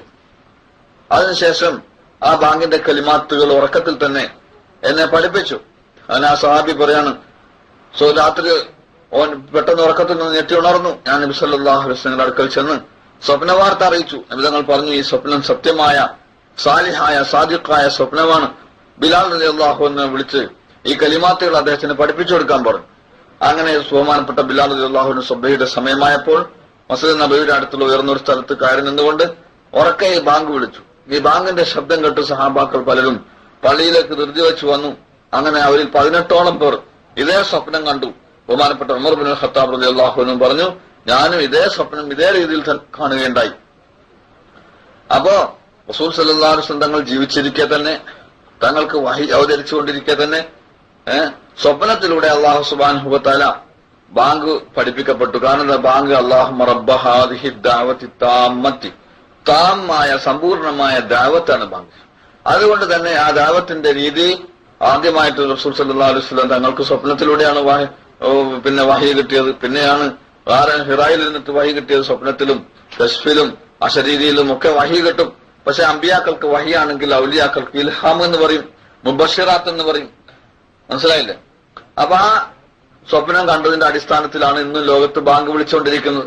ഒരാൾ പറയാണ്, ഞാനിനി ബാങ്ക് വിളിക്കൂല, കാരണം അതൊരു സഹാബി സ്വപ്നം കണ്ടിട്ടുണ്ടാക്കിയതാണ് എന്ന് പറഞ്ഞാൽ നമ്മൾ അവനെ മുസ്ലിമായിട്ട് പോലും അംഗീകരിക്കൂല. സുന്നി അല്ല എന്ന് മാത്രമല്ല, മുസ്ലിമായിട്ട് പോലും അംഗീകരിക്കൂല. അവർ സ്വപ്നം കണ്ടു എന്നതിന്റെ പേരിൽ പേടിക്കേണ്ടതില്ല. ഇനി രണ്ടാമത്തത്, ശറഈൽ മശ്റൂആയ കാര്യങ്ങളിൽ ചില കാര്യങ്ങൾ ഉമ്മത്ത് മുസ്ലിമ മറന്നു പോകുമ്പോൾ അല്ലാഹു സുബ്ഹാനഹു വ തആല സ്വപ്നത്തിലൂടെ ഉമ്മത്തിന് അല്ലാഹു നിർദ്ദേശം നൽകുകയും ഉണർത്തൽ നൽകുകയും ചെയ്യും. ബഹുമാനപ്പെട്ട ഉമർ റളിയല്ലാഹു അൻഹു അവരുടെ ഖിലാഫത്ത് കാലത്ത് ക്ഷാമം പിടിപെട്ടു, ഭയങ്കരമായ ക്ഷാമം. അങ്ങനെ ഉമർ റളിയല്ലാഹു അൻഹു ഇസ്ലാമിക പ്രവിശ്യകളിലേക്കെല്ലാം അവിടുത്തെ ഗവർണർമാർക്ക് എഴുത്തയച്ചു. അവിടെ നിന്നൊക്കെ ധാന്യങ്ങളും വിഭവങ്ങളും എല്ലാം ധാരാളമായി മദീനയിലേക്ക് അയക്കണം. കാരണം മദീന ക്ഷാമത്തിന്റെ പിടിയിൽ ഞെരിഞ്ഞമർന്നുകൊണ്ടിരിക്കുകയാണ്. അങ്ങനെ മദീനയിലേക്ക് എല്ലാ ഭാഗങ്ങളിൽ നിന്നും ആഹാര സാധനങ്ങൾ ഒഴുകാൻ തുടങ്ങി. പക്ഷെ എന്തെല്ലാം സാധനങ്ങൾ വന്നിട്ടും മദീനയുടെ ദാരിദ്ര്യം തീരുകയോ മഴ വർഷിക്കുകയോ ഒന്നും ചെയ്യുന്നില്ല. അങ്ങനെ വല്ലാതെ വിഷമിച്ചിരിക്കുമ്പോൾ ഒരു അറാബിയായ മനുഷ്യൻ തന്റെ ഒരു ആട്ടിനെ അറുത്തു. ആ ആട്ടിനെ അറുത്തു നോക്കിയപ്പോൾ കുറെ രക്തവും തൊലിയും എല്ലുമല്ലാത്ത മറ്റൊന്നും, ഒരു കഷ്ണം മാംസം പോലും ആട്ടിൽ നിന്ന് കിട്ടിയില്ല. പട്ടിണി കാരണമായി ഭക്ഷണമില്ലാതെ, പുല്ല് പോലും കിട്ടാതെ ആ ആട് ആ നിലയിൽ ശുഷ്കിച്ചു പോയിരിക്കാൻ. ഈ കാഴ്ച കണ്ട് ആ അറാബിയായ മനുഷ്യന് വലിയ പ്രയാസമായി. അയാൾ പറഞ്ഞു, വാ ഹുസ്ന വാ മുഹമ്മദ, മുഹമ്മദ് സല്ലല്ലാഹു അലൈഹി വസല്ലം തങ്ങൾ ജീവിച്ചിരുന്ന കാലത്ത് തങ്ങൾ മുഖേന കിട്ടിക്കൊണ്ടിരുന്ന ബറക്കത്തുകളെല്ലാം നഷ്ടപ്പെട്ടു പോയല്ലോ എന്ന നിലയിൽ സങ്കടപ്പെട്ട് അദ്ദേഹം വിളിച്ചുപോയി. അങ്ങനെ രാത്രിയിൽ അദ്ദേഹം സ്വപ്നം കണ്ടു. റസൂലുള്ളാഹി സ്വല്ലല്ലാഹു അലൈഹി വസല്ലം തങ്ങൾ പറഞ്ഞു, നീ ഉമറിന് എന്റെ സലാം അറിയിക്കുക, സലാം പറയുക. എന്നിട്ട് ഉമറിനോട് ചോദിക്കുക, ഉമർ വലിയ ബുദ്ധിമാനായിരുന്നല്ലോ, ഉമറിന്റെ ബുദ്ധിക്ക് എന്ത് സംഭവിച്ചു പോയി? ഉടനെ അദ്ദേഹം ഉറക്കത്തിൽ നിന്ന് ഞെട്ടി ഉണർന്നു. രാത്രി തന്നെ സുബഹയുടെ മുമ്പ് തന്നെ ഉമർ റളിയല്ലാഹുവിന്റെ വീട്ടിലേക്ക് വന്നു. എന്നിട്ട് സലാം പറഞ്ഞിട്ട് പറഞ്ഞു, ഇന്നി റസൂലില്ല, ഞാൻ അള്ളാഹുവിന്റെ ദൂതനാണ്. പെട്ടെന്ന് ഞാൻ ഉറക്കത്തിൽ നിന്ന് ഞെട്ടി ഉണർന്ന ഉമർ റളിയല്ലാഹുവിനു അല്പസമയത്തേക്ക് നബിതങ്ങൾ വഫാത്തായിപ്പോയ കഥയെല്ലാം മറന്നുപോയി. അദ്ദേഹം നബിതങ്ങൾ ജീവിച്ചിരിക്കുമ്പോൾ തങ്ങൾ ദൂതനെ അയച്ചതുപോലത്തെ ഒരു പ്രതികരണത്തോടുകൂടി പറഞ്ഞു, മർഹബൻ ബി റസൂലില്ല, അള്ളാന്റെ റസൂലിന്റെ ദൂതന് സ്വാഗതം എന്ന് പറഞ്ഞു സ്വീകരിച്ചു. പിന്നെയാണ് അദ്ദേഹത്തിന് സ്വബോധമുണ്ടായത്. അങ്ങനെ സംഭവങ്ങളെല്ലാം പറഞ്ഞു കേൾപ്പിച്ചു. സുബഹി നിസ്കാരത്തിന് ശേഷം ഉമർ റളിയല്ലാഹുവിന് സഹാബാക്കൾ ഒരുമിച്ച് കൂട്ടിയിട്ട് ചോദിച്ചു, നബി സല്ലല്ലാഹു അലൈഹി വസല്ലം തങ്ങൾ പറയുന്നു ഉമർ വലിയ ബുദ്ധിമാനായിരുന്നല്ലോ, ഉമറിന്റെ ബുദ്ധിക്ക് എന്ത് സംഭവിച്ചു പോയെന്ന് ചോദിക്കുന്നു. എന്താണ് തങ്ങൾ ഇതിലൂടെ പറഞ്ഞത് എന്ന് മനസ്സിലാകുന്നില്ല. നിങ്ങൾ പറയും, നിങ്ങൾക്ക് ആർക്കെങ്കിലും ഇതിന്റെ വ്യാഖ്യാനം വല്ലതും മനസ്സിലായോ എന്ന് ചോദിച്ചു. അലി റളിയല്ലാഹുവിനോട് എണീറ്റ് നിന്നിട്ട് പറഞ്ഞു, അലി അമീറുൽ മുഅ്മിനീൻ, താങ്കൾ ഒഴിച്ച് ബാക്കിയുള്ളവർക്കെല്ലാം മനസ്സിലായി, താങ്കൾക്ക് മാത്രം മനസ്സിലായില്ല. ചോദിച്ചു, എന്താണ് സംഭവം? അദ്ദേഹം പറഞ്ഞു, നബി സല്ലല്ലാഹു അലൈഹി വസല്ലം തങ്ങൾ നമുക്ക് ബുദ്ധിമുട്ടുകളും പ്രയാസങ്ങളും വരുമ്പോൾ ഭൗതികമായ ഏർപ്പാടുകളുടെ വഴിയല്ല പഠിപ്പിച്ചിരുന്നത്. അതിലുപരിയായി അതിനെല്ലാം മുമ്പ് ആദ്യം അള്ളാഹുവിലേക്ക് തിരിയാനും അവന്റെ സഹായം തേടാനും നമ്മളെ പഠിപ്പിച്ചിട്ടുണ്ട്. അഥവാ മഴക്ക് വേണ്ടിയുള്ള നിസ്കാരം, ഇസ്തിസ്ഖാന്റെ നിസ്കാരം നബി പഠിപ്പിച്ചിട്ട് പോയി, പക്ഷെ അത് നമ്മൾ സംഘടിപ്പിച്ചിട്ടില്ല. ഭൗതികമായ മാർഗങ്ങൾ മാത്രമാണ് നാം ആരാഞ്ഞുകൊണ്ടിരിക്കുന്നത്. അതുകൊണ്ട് മഴക്ക് വേണ്ടിയുള്ള നിസ്കാരം സംഘടിപ്പിക്കാൻ വേണ്ടിയുള്ള നിർദ്ദേശമാണ് റസൂലുള്ളാഹി സ്വല്ലല്ലാഹു അലൈഹി വസല്ലം നിന്നും കിട്ടിയിട്ടുള്ളത് എന്ന് പറയണ്ടേ. ഇതിൽ നിന്നും സ്വപ്നത്തിലൂടെ നിർദ്ദേശം കിട്ടി എന്നതിന്റെ പേരിൽ മാത്രം വെപ്രാളപ്പെടുകയോ അതിന്റെ പേരിൽ പഴിച്ച ഒരു പ്രസ്ഥാനമാണ് എന്ന് തീരുമാനമെടുക്കേണ്ട കാര്യമോ ഇല്ല. മറിച്ച് എന്താണ് കണ്ടത് എന്നതാണ് നമുക്ക് നോക്കാനുള്ളത്. ശറഈന് വിരുദ്ധമായ രീതിയിലുള്ള സ്വപ്നങ്ങൾ കണ്ടാൽ പോലും അതിന്റെ വ്യാഖ്യാനം ശരിയാണെങ്കിൽ നമുക്കത് അംഗീകരിക്കാവുന്നതാണ്. പരിശുദ്ധ ഖുർആൻ ശരീഫിൽ സൂറത്ത് യൂസുഫ് നബി അലൈഹി ഇസ്ലാമിന്റെ കൂടെ ജയിലിൽ അടക്കപ്പെട്ട 2 ജയിൽവാസികളുടെ സ്വപ്നത്തെ സംബന്ധിച്ച് പറയുന്നുണ്ട്. കാലാഹദുമായി നീ റായിത്തു ഫിൽമ, അദ്ദേഹം പറയണ്ടായി, ഞാൻ എന്റെ തലയിൽ ഒരു കൊട്ട റൊട്ടി ചുമന്നുകൊണ്ട് പോകുന്നതായിട്ട് സ്വപ്നം കണ്ടു. അതിൽ വന്ന് പിന്നെ പക്ഷികളെല്ലാം റൊട്ടി കൊത്തിക്കൊണ്ടുപോകുന്നതായിട്ട്. മറ്റൊരാൾ പറഞ്ഞു, ഞാൻ സ്വപ്നത്തിൽ മുന്തിരി പിഴിഞ്ഞ് വീഞ്ഞുണ്ടാക്കുന്നതായിട്ട് സ്വപ്നം കണ്ടു. അപ്പോ അതിന്റെ വ്യാഖ്യാനം പറഞ്ഞു കൊടുത്തു. പിന്നെ രാജാവ് കൊണ്ട സ്വപ്നത്തെ സംബന്ധിച്ച് പറഞ്ഞു, ആ 7 മെലിഞ്ഞ പശുക്കൾ 7 തടിച്ച പശുക്കളെ തിന്നുന്നതായിട്ട്. ഇപ്പൊ ആരെങ്കിലും ഖുർആൻ വായിച്ചിട്ട്, ആഹാ എന്ത് മണ്ടത്തരം നിറഞ്ഞ ഖുർആനാണിത്, പശുക്കൾ ഒന്നാമത് അത് സസ്യബുക്കുകളാണ്, മാംസം തിന്നാത്തവരാണ്. മാത്രമല്ല ഒരു ജീവൻ തന്റെ സഹജീവിയെ തിന്നാറില്ല. ഒരു നരി മറ്റൊരു നരിയെ പിടിച്ച് കൊന്നു തിന്നാറില്ല. ഒരു സിംഹം മറ്റൊരു സിംഹത്തെ പിടിച്ച് കൊന്നു തിന്നാറില്ല. അപ്പോ ആ നിലക്ക് ഒന്നാമത് സസ്യബുക്കായ ഈ പശു മറ്റൊരു ഒരു ജന്തുവിനെ, ഒരു മൃഗത്തെ തിന്നുകയില്ല. രണ്ടാമത് സഹജീവിയെ തിന്നാന്നുള്ളത് ക്രൂരജന്തുക്കളുടെ പോലും സ്വഭാവത്തിൽപ്പെട്ടതല്ല. പിന്നെ എന്താണ് ഈ രാജാവ് കണ്ട സ്വപ്നം? 7 തടിച്ച പശുക്കളെ 7 മെലിഞ്ഞ പശുക്കൾ തിന്നുന്നതായിട്ട് കണ്ടു എന്ന് പറഞ്ഞു. അതിനെ കളിയാക്കാൻ വേണ്ടി തയ്യാറായാൽ അവനെ സംബന്ധിച്ച് നമുക്ക് എന്ത് പറയാൻ പറ്റും?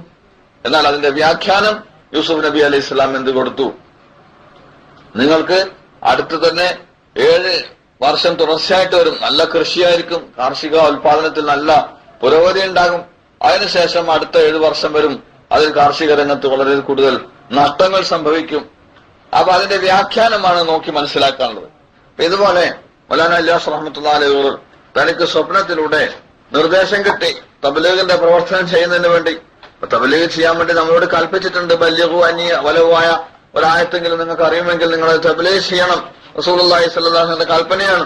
അവിടെ നബിതങ്ങൾ കൽപ്പിച്ചതും മുസ്ലിമീങ്ങളായ നമ്മൾ പിൽക്കാലത്ത് ഞാനിപ്പോ എന്റെ 5 വക്ത് നിസ്കാരം വിഭാഗത്തും അനുസരിച്ച് ജീവിച്ചാൽ പോരെ, മറ്റുള്ളവരുടെ ഖബറിൽ ഞാൻ പോലല്ലോ എന്ന ചിന്തയിൽ കൂടി തബ്ലീഗ് എന്ന ജോലി മുസ്ലിമീങ്ങൾ മറന്നുപോവുകയും ചെയ്തപ്പോൾ അള്ളാഹു അദ്ദേഹത്തിന് സ്വപ്നത്തിലൂടെ അറിയിച്ചു കൊടുത്തു, ഓർമ്മപ്പെടുത്തി കൊടുത്തു.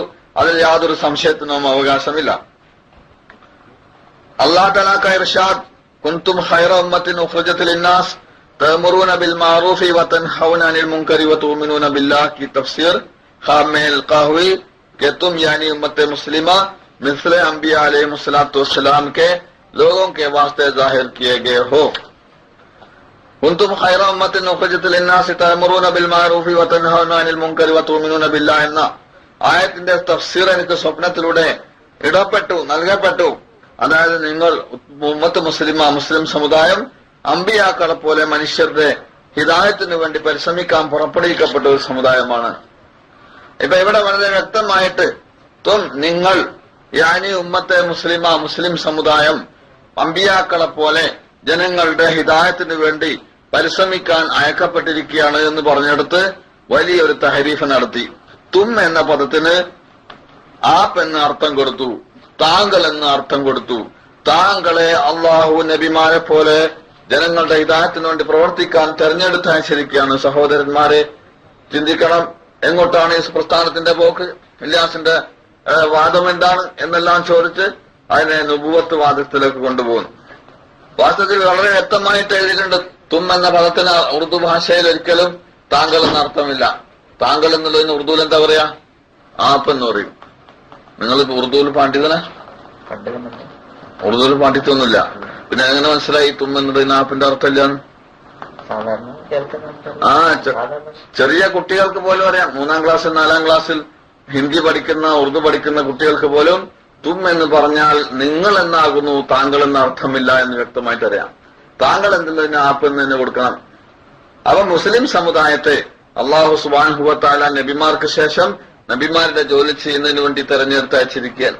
ഇത് പരിശുദ്ധ ഖുർആൻ കൊണ്ട് വ്യക്തമാണ്. ഖുൽ ഹാദിഹി സബീലി അദ്ഉ ഇലല്ലാഹി അലാ ബസീറത്തിൻ അന വമനിത്തബഅനി വസുബ്ഹാനല്ലാഹി വമാ അന മിനൽ മുശ്രിക്കീൻ. സൂറത്ത് യൂസുഫിൽ അല്ലാഹു പറഞ്ഞു, ഖുൽ നബിയെ പറയുക, ഹാദിഹി സബീലി, ഇതാണ് എന്റെ മാർഗം, അദ്ഉ ഇലല്ലാഹി അലാ ബസീറത്തിൻ, ബസീറത്തോടുകൂടി, ഉൾക്കാഴ്ചയോടുകൂടി, ഉൾവെളിച്ചത്തോടുകൂടി ജനങ്ങളെ അള്ളാഹുലേക്ക് ക്ഷണിക്കലാണ് എന്റെ മാർഗം. അന വമനിത്തബഅനി, ഞാനും എന്നെ ഇത്തിബാ ചെയ്യുന്ന മുഹമ്മദുർ റസൂലുള്ളാഹി എന്ന കലിമയിൽ വിശ്വസിച്ച എല്ലാ മുസ്ലിമിന്റെയും ജോലിയും ജീവിതത്തിന്റെ ലക്ഷ്യവും ദഅവത്തിന്റെ പരിശ്രമമാണ്, തബ്ലീഗാണ് എന്ന് ജനങ്ങളോട് പറയുക എന്ന് അള്ളാഹു കൽപ്പിച്ചിരിക്കും. ഇത് മനസ്സിലാക്കി സഹാബാക്കൾ, ബഹുമാനപ്പെട്ട റബീഉ ഇബ്നു ആമിർ റളിയല്ലാഹു അൻഹു റുസ്തമിന്റെ കൊട്ടാരത്തിൽ മുസ്ലിമീങ്ങളുടെ പ്രതിനിധിയായി സംഭാഷണത്തിന് ചെന്നപ്പോൾ റുസ്തം ചോദിക്കുകയുണ്ടായി, നിങ്ങൾ ഞങ്ങളുടെ ഈ ഫലഭൂയിഷ്ടമായ ഈ രാജ്യത്തേക്ക് വന്നത്? അറേബ്യയിലെ ഹിജാസിലെ ദാരിദ്ര്യം കാരണമായി മരുഭൂമിയിൽ ഫലവൃക്ഷങ്ങളില്ല, നെല്ലുകളില്ല, വളമ്പ് വിളയുന്നില്ല, ഭക്ഷ്യപദാർത്ഥങ്ങളില്ല, വെള്ളത്തിന്റെ സൗകര്യമില്ല. അങ്ങനെ പട്ടിണിയുടെ കടുപ്പം കൊണ്ട് ബുദ്ധിക്ക് തകരാറ് സംഭവിച്ച് ഞങ്ങളുടെ പച്ചപിടിച്ച നാടിനെയും ഇവിടുത്തെ കാർഷിക മേഖലകളെയും എല്ലാം പിടിച്ചടക്കി കളയാമെന്ന വ്യാമോഹത്തിൽ നിങ്ങൾ പുറപ്പെട്ടു വന്നതാണോ എന്ന് ചോദിക്കേണ്ടേ. അപ്പൊ ഈ ചോദ്യത്തിന് മറുപടി ആയിക്കൊണ്ട് ബഹുമാനപ്പെട്ട റബീഉ ഇബ്നു ആമിർ റളിയല്ലാഹു അൻഹു പറഞ്ഞു, നഹ്നു ഖൗമുൻ ഇബ്തഅസന അല്ലാഹു ഇലൽ ഇബാദ് ലിനുഖ്രിജൽ ഇബാദ മിൻ ഇബാദത്തിൽ ഇബാദ് ഇലാ ഇബാദത്തി റബ്ബിൽ ഇബാദ്. ഞങ്ങളെ ഒരു സമൂഹമാണ്, ഞങ്ങളെ അല്ലാഹു സുബ്ഹാനഹു വ തആല പുറപ്പെടുവിച്ചിരിക്കുകയാണ്. എന്തിനാണ്? അള്ളാഹുവിന്റെ സൃഷ്ടികളെ, അവന്റെ അടിമകളെ മനുഷ്യരുടെ അടിമകളുടെ അടിമത്വത്തിൽ നിന്നും മോചിപ്പിച്ച് അടിമകളുടെ എല്ലാം റബ്ബായ ഉടമസ്ഥനായ അള്ളാഹുവിന്റെ അടിമത്വത്തിലേക്ക്, ഉബൂദിയ്യത്തിലേക്ക് കൊണ്ടുവന്ന് ചേർക്കാൻ വേണ്ടി.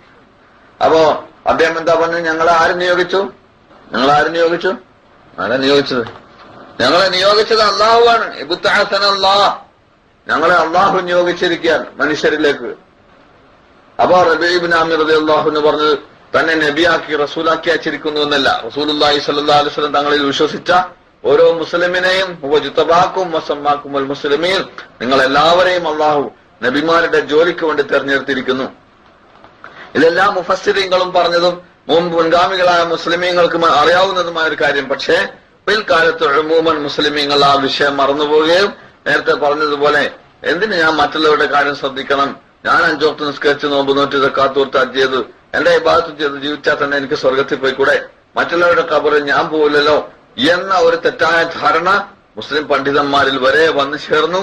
അങ്ങനെ തെന്മ കണ്ടാൽ തടയാത്തയും നന്മ ഉപദേശിക്കാത്തയും ഒരു ചുറ്റുപാടിലേക്ക് മുസ്ലിമീങ്ങൾ വന്ന് അത് മുഖേന അള്ളാഹുവിന്റെ സഹായങ്ങളൊക്കെ മുസ്ലിങ്ങൾക്ക് നഷ്ടപ്പെട്ടു പോയപ്പോൾ അള്ളാഹുവിന്റെ സഹായത്തിന് നമ്മൾ അർഹരാക്കി തീർക്കുന്ന ഫർളായ അംറും ബിൽ മഅറൂഫ് നഹ്യുൻ അനിൽ മുൻകർ, അതിനുവേണ്ടിയുള്ള യാത്ര, അതിനുള്ള പരിശ്രമമാകുന്ന തബ്ലീഗ് പ്രവർത്തനത്തെ അള്ളാഹു വീണ്ടും ഈ ഉമ്മത്തിന് ആ കാലഘട്ടത്തിൽ ജീവിച്ചിരുന്ന മുസ്ലിമീങ്ങളിലെ ഏറ്റവും വലിയ മഹാനായ മൗലാന ഇല്യാസ് റഹ്മത്തുള്ളാഹി അലൈഹി അവർക്ക് സ്വപ്നത്തിലൂടെ അറിയിച്ചു കൊടുത്തുവെങ്കിൽ അതിൽ സംശയിക്കാൻ എന്താണ്? പക്ഷെ ഇവിടെ തഹരീഫ് നടത്തി ആപ്പ് എന്നാക്കി മാറ്റി.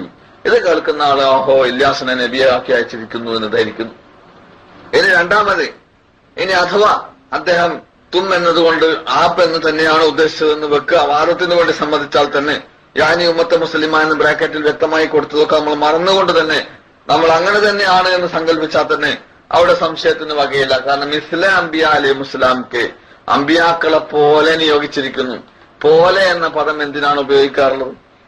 ഞാൻ ഇന്നലെ റോഡിലൂടെ പോകുമ്പോൾ ആനയെ പോലെ ഒരു ജീവിയെ കണ്ടു എന്ന് പറഞ്ഞാൽ എത്രത്തോളം ആനയെ പോലെ തന്നെ ഉണ്ടെന്ന് ഉറപ്പിച്ച് പറയുന്നു, അത്രയും ഉറപ്പിച്ച് ഞാൻ കണ്ടത് എന്തിനെയല്ല എന്ന് പറയുന്നു, ആനയല്ല.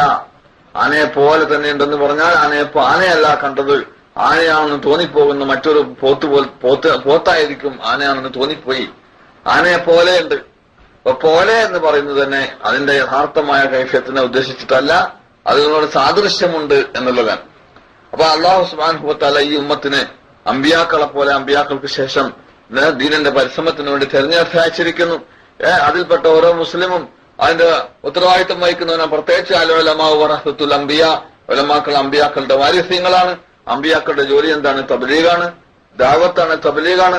അതുകൊണ്ട് ആ അമ്പിയാക്കളുടെ അനന്തരാവകാശികളായ ആലിമ്യങ്ങളെയും അള്ളാഹു തആല തബ്ലീഗിന് വേണ്ടി തെരഞ്ഞെടുത്തു. അതിൽപ്പെട്ട ഒരു ആലിമാണ് മൗലാന ഇല്യാസ് റഹ്മത്തുള്ളാഹി അലൈഹി അവർ. നിങ്ങളുടെ വാദപ്രകാരം തന്നെ അത് തുമ്മിന് ആപ്പിന്റെ അർത്ഥം അഥവാ നിർബന്ധിച്ച് സമ്മതിപ്പിച്ചാൽ തന്നെയും അതുകൊണ്ടും ഒരു കുഴപ്പവും സംഭവിക്കാനില്ല. ഇനി ബാക്കി വിശദീകരണം തരാം. എന്നാൽ പൊതുവെ നമ്മുടെ ഇടയിൽ പറയപ്പെടുന്ന ഒരു സംഗതിയാണ് അംറും ബിൽ മഅറൂഫും നഹ്യുൻ അനിൽ മുൻകറും, അഥവാ നന്മയെ കൽപ്പിക്കുക തിന്മയെ തടയുക എന്ന ജോലി.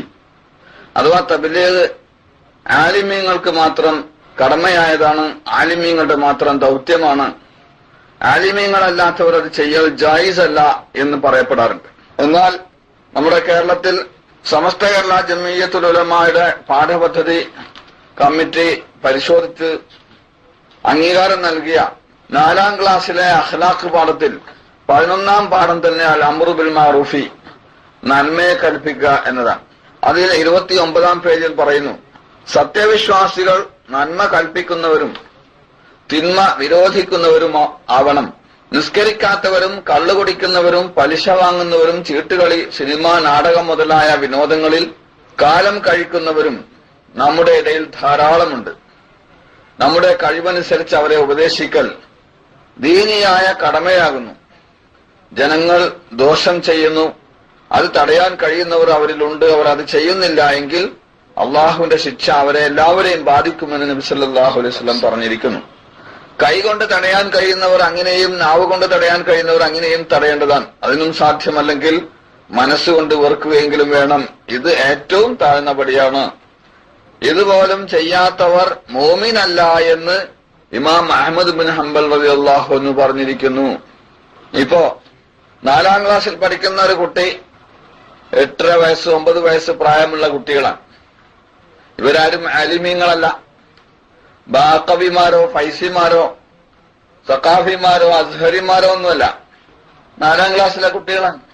ഇപ്പോ 8, 8, 9 വയസ്സ് പ്രായമുള്ള ഈ കുട്ടികളോടാണ് മുഅ്മിനീങ്ങളുടെ സത്യവിശ്വാസികളുടെ ബാധ്യതയാണ്, അവർക്ക് നിർബന്ധമായതാണ് അങ്ങനെ നന്മ കൽപ്പിക്കുന്നവരും തിന്മ വിരോധിക്കുന്നവരുമാകണം എന്നെല്ലാം പഠിപ്പിക്കുന്നു. ഇപ്പോ ആലിമീങ്ങൾക്ക് മാത്രമാണ് ഇത് കടമയെങ്കിൽ ഇവിടെ ആലിമീങ്ങൾക്ക് കടമയായതെന്ന് പഠിപ്പിക്കുകയും ആലിം കോഴ്സ് പൂർത്തിയാകുമ്പോൾ ആലിമായി മാറുമ്പോൾ മാത്രം ഉപദേശിക്കുകയും ചെയ്യേണ്ടതായിരുന്നു. പക്ഷെ 4ാം ക്ലാസ്സിലെ പാഠത്തിൽ തന്നെ ഇത് പഠിപ്പിക്കുമ്പോൾ എത്രത്തോളം കടമയായ കാര്യമാണ് എല്ലാ ഓരോ സത്യവിശ്വാസിക്കും നന്മയെ കൽപ്പിക്കുക തിന്മ തടയുക എന്നുള്ളത്. ഇനി മുമ്പ് കാലത്തെല്ലാം കേരളത്തിലെ സാധാരണക്കാരായ മുസ്ലിമീങ്ങളായ സ്ത്രീ പുരുഷന്മാർക്ക് ദീൻ പഠിക്കുന്നതിന് വേണ്ടി കേരളത്തിലെ സുന്നത്ത് ജമാഅത്തിന്റെ അഖീദകൾ ഉൾക്കൊള്ളുന്ന ആലിമീങ്ങളാൽ അംഗീകരിക്കപ്പെട്ട ഒരു പുസ്തകമാണ് അറബി മലയാളത്തിൽ രചിക്കപ്പെട്ട വൈദുല്യം തർജുമ. പാടൂർ കോയക്കുട്ടി തങ്ങളാൽ രചിക്കപ്പെട്ട വൈദുല്യം തർജുമ ഇത് രചിക്കപ്പെടുന്നത് 300 വർഷങ്ങൾക്ക് മുമ്പാണ്. അഥവാ കേരളത്തിൽ ഇന്നറിയപ്പെടുന്ന സംഘടനകളും പ്രസ്ഥാനങ്ങളും നൂതനാശയങ്ങളും ഒക്കെ രൂപപ്പെടുന്നതിന് മുമ്പ് സുന്നികളായിരുന്ന മുസ്ലിമീങ്ങൾ പഠിക്കാനും മനസ്സിലാക്കാനും വേണ്ടി സുന്നിയായ പാടൂർ കോയക്കുട്ടി തങ്ങളാൽ രചിക്കപ്പെട്ട വൈദുല്യം തർജുമ. ഈ പുസ്തകം അതിന്റെ രചനയുടെ ലക്ഷ്യവും ഉദ്ദേശവും വിവരിച്ചതുകൊണ്ട് ആദ്യം തന്നെ ഇസ്ലാമിക നിയമങ്ങളെല്ലാം പറയുന്നതിന്റെ മുമ്പ് തുടക്കത്തിൽ തന്നെ തബ്ലീഗിന്റെയും ദഅവത്തിന്റെയും പ്രാധാന്യമാണ് പഠിപ്പിക്കുന്നത്. അഥവാ ഈമാൻ കാര്യങ്ങൾ എന്താണ്, ഇസ്ലാം കാര്യങ്ങൾ എന്താണ്, ഹലാല് ഫർള് ഹറാമ്, കറാഹത്ത്, സുന്നത്ത് മുതലായ കാര്യങ്ങൾ എന്താണ് എന്ന് വിശദീകരിക്കുന്നതിന് മുമ്പ് ആദ്യമായി തബ്ലീഗിന്റെയും ദഅവത്തിന്റെയും പ്രാധാന്യമാണ് ഊന്നി പറഞ്ഞിട്ടുള്ളത്. ഇത് പറയുന്നു തുടക്കം തന്നെ, ഇതിന് വൈദുല്യം എന്ന് പറയുന്നു. മേൽ പറഞ്ഞ കിതാബുകളിൽ നിന്നെല്ലാം കൂടി, അതായത് പ്രധാനപ്പെട്ട അഹ്ലുസുന്നത്ത് വൽ ജമാഅത്തിന്റെ ഉലമാക്കൾ അംഗീകരിച്ച ഇഹ്യാ ഉലൂമുദ്ദീൻ, ഫത്ഹുർ റഹ്മാൻ, മവാഖിഉൻ നുജൂം, ഫത്ഹുൽ മുഈൻ, ഖൗലുൽ ജമീൽ, ഇർഷാദുസ് തുടങ്ങിയിട്ടുള്ള ഗ്രന്ഥങ്ങളിൽ നിന്നും ക്രോഡീകരിച്ച് എഴുതിയിരിക്കാൻ മേൽ പറഞ്ഞ കിതാബുകളിൽ നിന്നെല്ലാം കൂടി എടുത്ത് മലയാളത്തിൽ എഴുതിയതിന്റെ ഉദ്ദേശം താഴെ പറയാം. അറബി ഭാഷയിലുള്ള കിതാബുകൾ നോക്കി ഓരോരുത്തർക്കും ആവശ്യമായ അറിവുകൾ അപ്പപ്പോൾ മനസ്സിലാക്കി പ്രവർത്തിക്കുവാൻ സാധാരണക്കാരായ മുസ്ലിങ്ങൾക്ക് സാധിക്കാതെ വന്നേക്കാം. എന്നാൽ അധിക പേർക്കും വായിച്ച് മനസ്സിലാക്കാൻ കഴിയുമാർ ലളിതമായ മലയാളത്തിൽ തയ്യാറാക്കിയിരിക്കയാൽ ഓരോരുത്തർക്കും മനസ്സിലാവുകയും അവർ ഭാര്യ സന്താനങ്ങൾ, ബന്ധുമിത്രാദികൾ, അയൽവാസികൾ മുതലായവർക്ക് പഠിപ്പിക്കുക വഴി നാട്ടിലും അയൽ നാടുകളിലുമെല്ലാം ഇൽമ് വ്യാപിപ്പിക്കുന്നതാണ്. ഇങ്ങനെ നിർബന്ധമായ കാര്യങ്ങളെ പറ്റി അറിവില്ലാത്തവർക്ക് പഠിപ്പിച്ചു കൊടുക്കൽ അറിവുള്ളവന് കടമയാണ്. ഇവിടെ അറിവുള്ളവൻ എന്ന് പറഞ്ഞാൽ ഈ പുസ്തകം വായിച്ച് മനസ്സിലാക്കുന്നവരെയാണ് ഉദ്ദേശിക്കുന്നത്. അവൻ തന്റെ കടമ നിർവഹിക്കാതെ വീഴ്ച വരുത്തുകയാൽ അറിവില്ലാത്തവൻ ചെയ്ത തെറ്റിന് അറിവുള്ളവൻ പങ്കാളിയായി തീരുന്നതാണ്. ഒരു കാര്യത്തെ പറ്റി ഒരാൾക്ക് അറിവുള്ളുവെങ്കിൽ അത് മറ്റുള്ളവരെ പഠിപ്പിക്കൽ അവന് നിർബന്ധമാകും. അറിവില്ലാത്തവർ ചോദിക്കട്ടെ എന്ന് കരുതി മിണ്ടാതിരിക്കാതെ ഉള്ള അറിവ് മറ്റുള്ളവർക്ക് എത്തിച്ചു കൊടുക്കേണ്ടതാകുന്നു. പലരും കളിയാക്കി ചോദിക്കാറുണ്ട്, അമ്മി കൊത്താനുണ്ടോ, അമ്മി എന്നതുപോലെ നിസ്കരിക്കാത്തവരുണ്ടോ, നിസ്കരിപ്പിക്കാൻ, തെറ്റ് ചെയ്യുന്നവരുണ്ടോ, തെറ്റ് തിരുത്താൻ എന്നിങ്ങനെ നടക്കണോ? ഇൽമ ആളുകൾ അന്വേഷിച്ച് ഇങ്ങോട്ട് വന്നോളൂലേ എന്ന് പറയാറുണ്ട്. അത് തെറ്റാണ്. അറിവില്ലാത്തവർ ചോദിക്കട്ടെ എന്ന് കരുതി മിണ്ടാതിരിക്കാതെ ഉള്ള അറിവ് മറ്റുള്ളവർക്ക് എത്തിച്ചു കൊടുക്കേണ്ടതാകുന്നു. എത്തിച്ചു കൊടുക്കുന്നതിന് അറബിയിൽ എന്തു പറയും? തബ്ലീഗ്. അപ്പൊ തബ്ലീഗ് ചെയ്യേണ്ടതാണ്. ഉള്ള അറിവ് വലിയ ആര്യമായി, ഫൈസിയായി, ബാക്കവിയായി ഡിഗ്രി നേടി വന്നതിന് ശേഷമേ എത്തിച്ചു കൊടുക്കാവുന്നല്ല. ഒരു കാര്യത്തെ പറ്റിയുള്ളൂ അറിവുള്ളൂ എങ്കിൽ അത് മറ്റുള്ളവർക്ക് എത്തിച്ചു കൊടുക്കണം. ഫിഖ്ഹിയായ മസല അറിയുന്നവർ മറ്റുള്ളവർക്ക് പഠിപ്പിക്കാൻ സാധിക്കുന്നതോടൊപ്പം അങ്ങനെ ചെയ്യാതിരുന്നാൽ അവർ മഹാപാപികളായി തീരും. ഇങ്ങനെ ഒരു കൂട്ടർ പഠിക്കുകയും പഠിപ്പിക്കുകയും ചെയ്യുന്നത് കൊണ്ട് മാത്രമാണ് അറിവ് നിലനിൽക്കുന്നത്. അതല്ലാതെ അറിവ് സഹിതം ജനിച്ചവരാരുമില്ല. അതുകൊണ്ടാണ് ആലിം ജാഹിലിനെ പഠിപ്പിക്കൽ ശറഅ് നിർബന്ധമാക്കിയത്. ഇനി പള്ളിയിൽ നിസ്കാരം ശരിക്കും നന്നാക്കി ചെയ്യപ്പെടുന്നില്ലെന്ന് മനസ്സിലാക്കി അത് കാണാതിരിക്കാനായി വീട്ടിലിരിക്കുന്നത് ശരിയല്ല. അയാൾ പള്ളിയിൽ ഹാജരായി പഠിപ്പിക്കൽ നിർബന്ധമാകുന്നതാണ്. ഇന്ന് പലരും പറയാറുണ്ട്, ഞങ്ങൾ ഇന്ന് പള്ളിയിൽ പോകാറില്ല, അവിടെ ഇമാമ് ശരിയില്ല, അല്ലെങ്കിൽ ഇമാമുകൾ ശരിയില്ല, അവിടെ പഠാണികളാണ്. ശരിയില്ല എന്ന് പറഞ്ഞ് ഒഴിഞ്ഞു മാറി റൂമിലിരുന്നിട്ട് സൗകര്യം പോലെ നിസ്കരിച്ചാൽ പോരാ. പള്ളിയിൽ പോയി ജമാഅത്തായി നിസ്കരിക്കുകയും അവിടെ കാണുന്ന തെറ്റുകള് സ്നേഹത്തോടുകൂടി, മഹബത്തോടുകൂടി, ഹിക്മത്തോടുകൂടി പറഞ്ഞ് ഉപദേശിച്ച് തിരുത്തി കൊടുക്കുകയും ചെയ്യണം. ഇനി അറബി അറിയുന്നവർ വിരളമായതും എല്ലാവരെയും പഠിപ്പിക്കൽ വിഷമമായതും കണക്കിലെടുത്താണ് ഈ കിതാബ് മലയാളത്തിലാക്കിയത്. അതിനാൽ ഇത് വായിച്ച് മനസ്സിലാക്കിയവർ പ്രസ്തുത അറിവ് തന്റെ നാട്ടിലും അയൽനാടുകളിലുമെല്ലാം കഴിയുന്നത്ര പ്രചരിപ്പിക്കേണ്ടതാണ്. അപ്പം വാഖിയാത്തിൽ പോയിട്ട് ഡിഗ്രി എടുത്ത് വന്നിട്ട് പ്രചരിപ്പിക്കാവൂ, അല്ലെങ്കിൽ കാരന്തൂർ സഖാഫത്തിൽ പോയിട്ട് അവിടുന്ന് സഖാഫിയായി വന്നതിന് ശേഷമേ പ്രചരിപ്പിക്കാവൂ എന്നല്ല. ഇത് നോക്കി വായിച്ച് മനസ്സിലാക്കിയവർ പ്രസ്തുത അറിവ് തന്റെ നാട്ടിലും അയൽനാടുകളിലുമെല്ലാം കഴിയുന്നത്ര പ്രചരിപ്പിക്കേണ്ടതാണ്. അങ്ങനെ ചെയ്യാതിരുന്നാൽ അവർ കുറ്റക്കാരായി തീരും.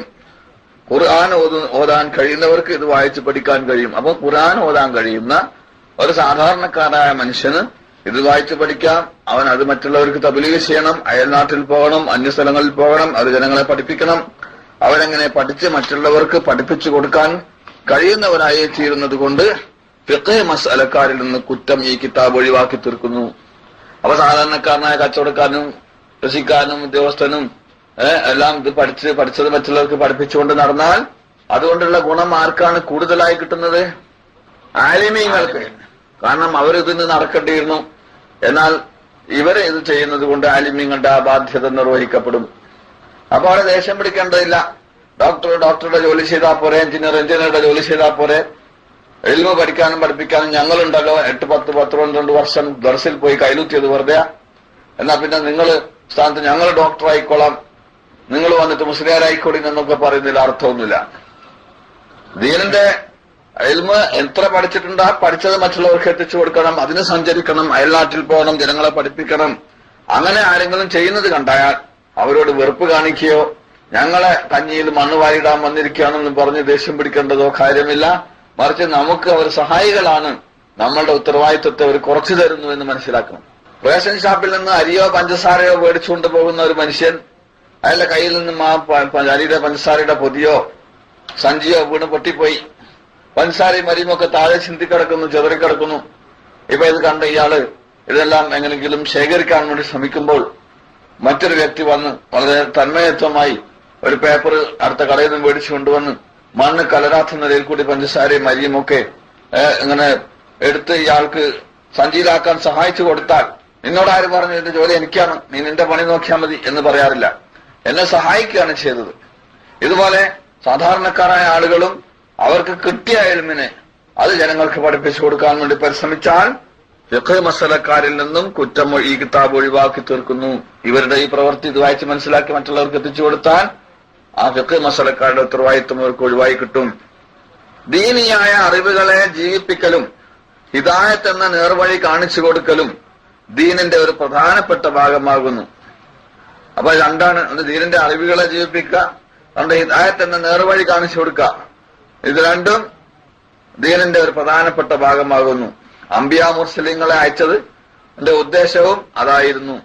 ദീനിയായ ഉപദേശം കൊണ്ടും ഈമാൻ കൊള്ളേണ്ട ഉപദേശം കൊണ്ടും പടച്ചവന് വഴിപ്പെടാൻ കൽപ്പിച്ചുകൊണ്ടും തടി ആശയം ദുർമാർഗവും വിട്ടൊഴിയാൻ കൽപ്പിച്ചുകൊണ്ടും ജനങ്ങളെ സന്മാർഗത്തിലേക്ക് ചേർക്കുക എന്നത് വലിയ ധർമ്മമാകുന്നു. അത് ദേഹം കൊണ്ടും ധനം കൊണ്ടും സാധുജനങ്ങളെ സഹായിക്കുന്നതിനേക്കാൾ വലിയ പുണ്യവുമാകുന്നു. അതാണ് വഴിമറന്നു കിടക്കുന്ന ദുർമാർഗത്തിൽ ജീവിക്കുന്ന മനുഷ്യന്മാര് നമ്മൾ വാത് പറഞ്ഞാൽ അവർ ആ വാത് കേൾക്കാൻ വരും. പള്ളിയിൽ ദർശ നടത്തിക്കൊണ്ടിരുന്ന ദർശയിൽ വന്ന് മുത്തലിമ്യങ്ങളായി പങ്കെടുക്കാൻ കള്ളുപിടിച്ചും ചീട്ട് കളിച്ചും മതിമറന്നും കഴിയുന്ന ആൾക്കാർ വരുമോ? അപ്പൊ അവരെ ഉപദേശിച്ച് നന്നാക്കണമെങ്കിൽ നമ്മൾ അവരുടെ അടുത്തേക്ക് പോകേണ്ടി വരും, ഗസ്റ്റ് ചെയ്യേണ്ടി വരും. അവരെ പോയി കാണണം, അവരെ പറഞ്ഞ് മനസ്സിലാക്കണം, അവരെ ഉപദേശിക്കണം, ഇതിനു വേണ്ടി സഞ്ചരിക്കണം. ഈ നാട്ടുകാർ ആ നാട്ടിൽ പോകണം, ആ നാട്ടുകാർ ഈ നാട്ടിൽ വരണം. അപ്പൊ അതിന് ബസ്സിന്റെ പൈസ ചെലവാക്കേണ്ടി വരും, ട്രെയിനിന്റെ കാശ് ചെലവാക്കേണ്ടി വരും, പ്ലെയിനിന് കാശ് ചെലവാക്കേണ്ടി വരും. അപ്പോ നിങ്ങൾ ഈ 40 ദിവസത്തേക്ക് 10 പേര് പുറപ്പെട്ടിരിക്കുന്ന കാശ് കൊണ്ട്, ചെലവാക്കുന്ന കാശ് കൊണ്ട് ഇത്ര കുടുംബങ്ങൾക്ക് ഇത്ര മാസം ജീവിച്ചൂടെ, അല്ലെ ഇത്ര പെൺകുട്ടികളെ കെട്ടിച്ചൂടെ എന്നൊക്കെ പലരും ചോദിക്കാറുണ്ട്. എന്നാൽ ഈ കിതാബിൽ എന്താ പറയുന്നത്? ഈ നിലയിൽ വഴിതെറ്റ് സഞ്ചരിച്ചുകൊണ്ടിരിക്കുന്ന മനുഷ്യന്മാരെ ഉപദേശിച്ച് നല്ല വഴിയിലേക്ക് ചേർക്കാൻ വേണ്ടി പരിശ്രമിക്കുന്നത് ദേഹം കൊണ്ടും ധനം കൊണ്ടും സാധുജനങ്ങളെ സഹായിക്കുന്നതിനേക്കാൾ വലിയ പുണ്യവുമാണ്. അറിവ് കൊണ്ടുള്ള ഉപദേശ നിർദ്ദേശങ്ങൾ ഇല്ലാതിരുന്നാൽ ദീൻ നശിക്കുകയും ഭൂമിയിൽ ഫസാദ് അധികരിക്കുകയും ജനങ്ങൾ ഹലാക്കാവുകയും ചെയ്യുന്നതാണ്.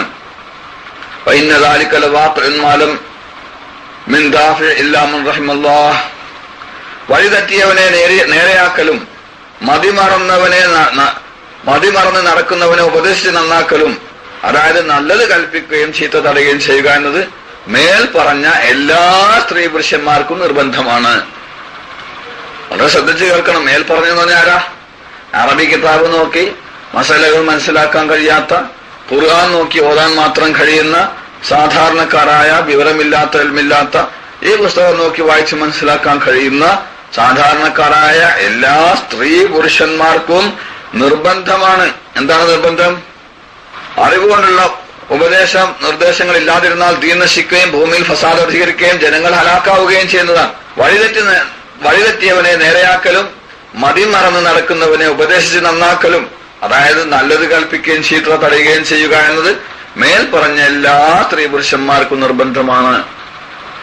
അലിമികൾക്ക് മാത്രമല്ല, മഅറൂഫ് എന്ന നന്മ കൊണ്ട് കൽപ്പിക്കുവാനും മുൻകർ എന്ന തിന്മയെ തടയുവാനും അറിവ് പഠിപ്പിക്കുവാനും ഞാൻ യോഗ്യനല്ലെന്നും എല്ലാ സൽക്കർമ്മങ്ങളും ചെയ്തും ദുഷ്കർമ്മങ്ങളെല്ലാം വെടിഞ്ഞും കൊണ്ട് ജീവിക്കുന്ന മഹാന്മാർ മാത്രമാണ് അതിന് അനുയോജ്യർ എന്നും കരുതി മാറി നിൽക്കരുത്, അത് ശൈത്താൻ തോന്നിപ്പിക്കുന്നതാണ്. പലരും പറയേണ്ട അത് ഞാൻ നന്നാവണ്ടേ, അത് സ്വയം നന്നാവണം, സ്വന്തം ഭാര്യ മക്കളെ നന്നാക്കണം, കുടുംബത്തെ നന്നാക്കണം, അപ്പൊ എന്നിട്ട് ജനങ്ങളെ നന്നാക്കാം. ജനങ്ങളെ നന്മയിലേക്ക് ക്ഷണിക്കുക, നന്മ നേരെയാക്കുക എന്നുള്ളത് കടമയാണ്. അപ്പൊ ഞാൻ നന്നായി എന്നൊരാൾക്ക് എപ്പോഴാണ് തോന്നുക? ഒരു മനുഷ്യന് സ്വയം ഞാൻ നന്നായി പോയി, ഇനി മറ്റുള്ളവരെ എനിക്ക് നന്നാക്കാം എന്നുള്ള തോന്നൽ വന്നാൽ അവനിൽ എല്ലാ ശൈത്താനിയത്തും പൂർത്തീകരിച്ചു എന്നർത്ഥം, തിന്മ അയാളിൽ പൂർണ്ണമായി എന്നർത്ഥം. അപ്പൊ അങ്ങനെ ഒരു അർത്ഥമില്ല. ആ ഉദ്ദേശത്തിൽ പിന്മാറി നിൽക്കാൻ പാടില്ല. മാറൂഫ് എന്ന നന്മ കൊണ്ട് കൽപ്പിക്കുവാനും മുൻകറന്ന തിന്മയെ തടയുവാനും അറിവ് പഠിപ്പിക്കുവാനും ഞാൻ യോഗ്യനല്ലെന്നും എല്ലാ സൽക്കർമ്മങ്ങളും ചെയ്തും ദുഷ്കർമ്മങ്ങളെല്ലാം വെടിഞ്ഞും കൊണ്ട് ജീവിക്കുന്ന മഹാന്മാർ മാത്രമാണ് അതിന് അനുയോജ്യരെന്നും കരുതി മാറി നിൽക്കരുത്, അത് ശൈത്താൻ തോന്നിക്കുന്നതാണ്. കള്ളുകുടിയനും വ്യഭിചാരിയുമായ മനുഷ്യൻ അതേ പാപം ചെയ്യുന്ന മറ്റൊരാളെ കണ്ടാൽ അവനെ തടയണം. അങ്ങനെ ചെയ്യാതിരുന്നാൽ അവൻ രണ്ടു വകയിൽ കുറ്റക്കാരനായി തീരും. ഒന്ന് പാപം ചെയ്ത വകയിൽ, മറ്റൊന്ന് തിന്മ തടയാത്ത വകയിലും. മറിച്ച് ഇവൻ മറ്റവനെ തടഞ്ഞിരുന്നുവെങ്കിൽ മുങ്കർ ചെയ്തതിനുള്ള കുറ്റം മാത്രമേ ഇവനുണ്ടാവുകയുള്ളൂ. ഇപ്പൊ കള്ളുടിയനായ മനുഷ്യനും വ്യഭിചാരിയായ മനുഷ്യനും ആ പാപം ചെയ്യുന്ന മറ്റൊരാളെ കാണുമ്പോൾ എന്ത് ചെയ്യണം? തടയണം. തടഞ്ഞില്ലെങ്കിൽ രണ്ടു ഭാഗത്തിൽ കുറ്റക്കാരനാവും, തടഞ്ഞാൽ ഒരു കുറ്റം ഉണ്ടാവുള്ളൂ. അതിനാൽ മേൽ പറഞ്ഞ പഠിപ്പിക്കൽ, കൽപ്പിക്കൽ മുതലായ കാര്യങ്ങൾ ശ്രദ്ധിക്കാതെ വിട്ടുകളയരുത്. അതൊന്നും നമുക്ക് വേണ്ടതില്ല. അതൊക്കെ ആലിമീങ്ങളായിക്കോട്ടെ എന്ന് പറഞ്ഞ് വിട്ടുകളയാൻ പാടില്ല. മഹാന്മാർക്ക് മഹത്വം ലഭിച്ചത് സ്വയം നന്നായതിനു പുറമെ അള്ളാഹുവിന്റെ തൗഫീഖോടുകൂടി മറ്റുള്ളവരെ നന്നാക്കാൻ പരിശ്രമിച്ചത് കൊണ്ട് മാത്രമാണ്. ജനങ്ങളെ നന്മയിലേക്ക് നയിക്കൽ സൽക്കർമ്മത്തിൽപ്പെട്ടതാണ്. നേർവഴി ആര് കാണിച്ചു കൊടുത്താലും അത് നന്മയും, ചീത്ത വഴി ആര് കാണിച്ചു കൊടുത്താലും അത് ദോഷവുമായിരിക്കും. പാടൂർ കോഴക്കുട്ടി തങ്ങൾ എഴുതാണ്, നേർവഴി ആര് കാണിച്ചു കൊടുത്താലും നന്മയാണ്. അതിന് ഞങ്ങളുണ്ട്. കേരളത്തിലെ ജനങ്ങൾക്ക് നന്മ കൽപ്പിക്കാൻ ഞങ്ങളുണ്ട്. അതിന് നിങ്ങൾ ആവശ്യമില്ല എന്ന് പറയേണ്ട കാര്യമൊന്നുമില്ല. അറിയാം, അള്ളാഹു കുത്തകയായിട്ട് ഏൽപ്പിച്ചിട്ടൊന്നുമില്ല. മറിച്ച് എന്താണ്? നേർവഴി ആര് കാണിച്ചു കൊടുത്താലും അത് നന്മയും, ചീത്ത വഴി ആര് കാണിച്ചു കൊടുത്താലും അത് ദോഷവുമായി ആയിരിക്കും. അതിനാൽ നന്മ അറിഞ്ഞ് ചെയ്യുവാനും ചെയ്യിപ്പിക്കുവാനും തിന്മ അറിഞ്ഞ് വിരോധിക്കുവാനും തടയുവാനും അല്ലാഹു നമുക്ക് തൗഫീഖ് ചെയ്യട്ടെ. എന്നിട്ട് പിന്നെയും ബാബുൽ ഈമാനി വൽ ഇസ്ലാം, ഇത് ഈമാൻ കൊള്ളുന്നതിലും മുസ്ലിം ആവുന്നതിലും പറയുന്ന ബാബാകും. പക്ഷെ അവിടെ പെട്ടെന്ന് ഈമാൻ കാര്യം ഇസ്ലാം കാര്യമല്ല പറയുന്നത്, പിന്നെയും തബ്ലീഗ് തന്നെ നിർത്തുന്നില്ല മഹാൻ. ഇത് രണ്ടും കൊണ്ട് തന്നെയാണ് മനുഷ്യൻ കാലാകാലം സ്വർഗത്തിൽ താമസിക്കുവാനും അതിലെ സുഖങ്ങൾ അനുഭവിക്കാനും കാരണമായിത്തീരുന്നത്. ഈമാനും ഇസ്ലാമും ഇല്ലാത്തത് കൊണ്ട് അവൻ എന്നും നരകത്തിൽ കിടക്കുവാൻ ഇടവരുന്നത്. അവയെ പഠിപ്പിക്കലും പ്രചരിപ്പിക്കലും ഹൈറായ കാര്യത്തിനു വേണ്ടി ഒരുമിച്ച് കൂടുന്ന ജനങ്ങൾ ഇതിനെ വിവരിച്ചു കൊടുക്കേണ്ടതാണ്. വലിയവർ, ചെറിയവർ, ആണുങ്ങൾ, പെണ്ണുങ്ങൾ, അടിമകൾ തുടങ്ങി എല്ലാ ജനങ്ങൾക്കും എത്തിച്ചു കൊടുക്കൽ മുൻ ബാബിൽ പറഞ്ഞവർക്ക് നിർബന്ധമാണ്. എത്തിച്ചു കൊടുക്കണം, തബ്ലീഗ് ചെയ്യണം. മുൻ ബാബിൽ പറഞ്ഞ ആൾക്കാർക്ക്, അതായത് ഖുർആൻ നോക്കി ഓതാൻ കഴിയുന്ന, കിതാബൊന്നും നോക്കിയാൽ തിരിയാത്ത, കിതാബ് കൈ കിട്ടിയ വട്ടം തിരിയുന്ന ആൾക്കാരൊക്കെ തബ്ലീഗ് ചെയ്തോളണം. അടുത്ത നാട്ടിലൊക്കെ പോയി തബ്ലീഗ് ചെയ്തോളണം, നിർബന്ധമാണെന്ന്, സുന്നത്തൊന്നുമല്ല. ഇങ്ങനെ ചെയ്യുന്നത് ഇസ്ലാം ദീൻ നിലനിൽക്കുന്നതിന് സഹായകമായി തീരും. അപ്പൊ ഇതിനു വേണ്ടി തബ്ലീഗ് ചെയ്യാൻ വേണ്ടി പുറപ്പെടുന്ന ആൾക്കാർ ഇസ്ലാം ദീൻ നിലനിൽക്കാൻ സഹായിക്കുന്നവരാണോ? അല്ലേ? അവരെ തടയുകയും അവരെ പുറത്താക്കാൻ ശ്രമിക്കുന്നവർ ഇസ്ലാം ദീനെ പൊളിക്കാൻ, നശിപ്പിക്കാൻ ശ്രമിക്കുന്നവരാണ്. അള്ളാഹു ദീനിനെ സഹായിക്കുന്നവരെ നമ്മൾ ഉൾപ്പെടുത്തുമാറാകട്ടെ. ഇവ രണ്ടും പ്രചരിപ്പിക്കുന്നത് പോലെ തന്നെയാണ് നന്മയുടെ എല്ലാ കാര്യങ്ങളും അറിയിച്ചു കൊടുക്കലും നിർബന്ധമാണ്. പടച്ചവൻ നമുക്ക് ഫർളാക്കിയ കാര്യങ്ങൾ പഠിപ്പിക്കുകയും ചെയ്തവൻ സ്വർഗാവകാശിയായിത്തീരുന്നതാണ്. അപ്പൊ ഇതിൽ നിന്നെല്ലാം തബ്ലീഗ് പ്രവർത്തനം എല്ലാ ഓരോ മുസ്ലിമിനും നിർബന്ധമാണ്, ഫർളാണ്. ആദ്യത്തെ ഫർള് ആദ്യമായി പഠിപ്പിക്കുന്നതാണ്. മിക്കവാറും എല്ലാ കിതാബുകളിലും ആദ്യം പറയുന്ന വിഷയവും ഇത് തന്നെയാണ്. ഈ കിതാബ് വൈദുല്യം തർജുമ, ഇത് 700 വർഷം മുമ്പ് രചിക്കപ്പെട്ട കിതാബാണ്. ഇതിന്റെ രണ്ടാമത്തെ 300 വർഷം മുമ്പ് രണ്ടാം പേജ് മുതൽ ഇതിന്റെ 5-ാം പേജ് വരെ 2, 3, 4, 5 ഇത്രയും പേജുകൾ തബ്ലീഗിനെ സംബന്ധിച്ചാണ് പ്രതിപാദിക്കുന്നത്. അത് കഴിഞ്ഞതിന് ശേഷമാണ് പിന്നെ ഈമാൻ കാര്യം എന്തെല്ലാം, ഇസ്ലാം കാര്യം എന്തെല്ലാം, ഫർള് എന്ത്, ഹറാം എന്ത്, സുന്നത്ത് എന്ത്, മക്രൂഹ് എന്തെന്ന് വിശദീകരിക്കും. പക്ഷെ നമ്മള് അതിനെ ഉപേക്ഷിക്കുന്ന ഒരു സ്വഭാവത്തിലേക്ക് പോകുന്നതായി കാണുന്നു. അല്ലാഹു സുബ്ഹാനഹു വ തആല നമ്മളെ അത്തരം വഴികളിൽ നിന്നും കാത്തുരക്ഷിക്കുമാറാകട്ടെ. നമുക്ക് നിർബന്ധമാക്കിയ ഫർളായ സ്ത്രീകൾക്കും പുരുഷന്മാർക്കും എല്ലാം കുട്ടികൾക്കും നിർബന്ധമായ തബ്ലീഗ് എന്ന പ്രവർത്തനത്തെ അതിന്റെ യഥാർത്ഥ രൂപത്തിൽ മനസ്സിലാക്കി ഉൾക്കൊള്ളാൻ പ്രവർത്തിക്കാൻ എല്ലാ മുസ്ലിമീങ്ങൾക്കും, പ്രത്യേകിച്ച് കേരള മുസ്ലിമീങ്ങൾക്ക് അള്ളാഹു തൗഫീഖ്. ഇതിലൂടെയെല്ലാം തബ്ലീഗ് പ്രവർത്തനത്തിന്റെ പ്രാധാന്യത്തെ സംബന്ധിച്ച് നമുക്ക് മനസ്സിലായി. എന്നാൽ ഇല്യാസ് ഈ സ്വപ്നം കണ്ടുണ്ടാക്കിയതാണ്. അദ്ദേഹം സ്വപ്നം കണ്ട് അത് ആരംഭിച്ചു എന്നുള്ളത് കൊണ്ട് ഞങ്ങളത് ചെയ്യുകയില്ല എന്ന് പറയാൻ പറ്റൂല.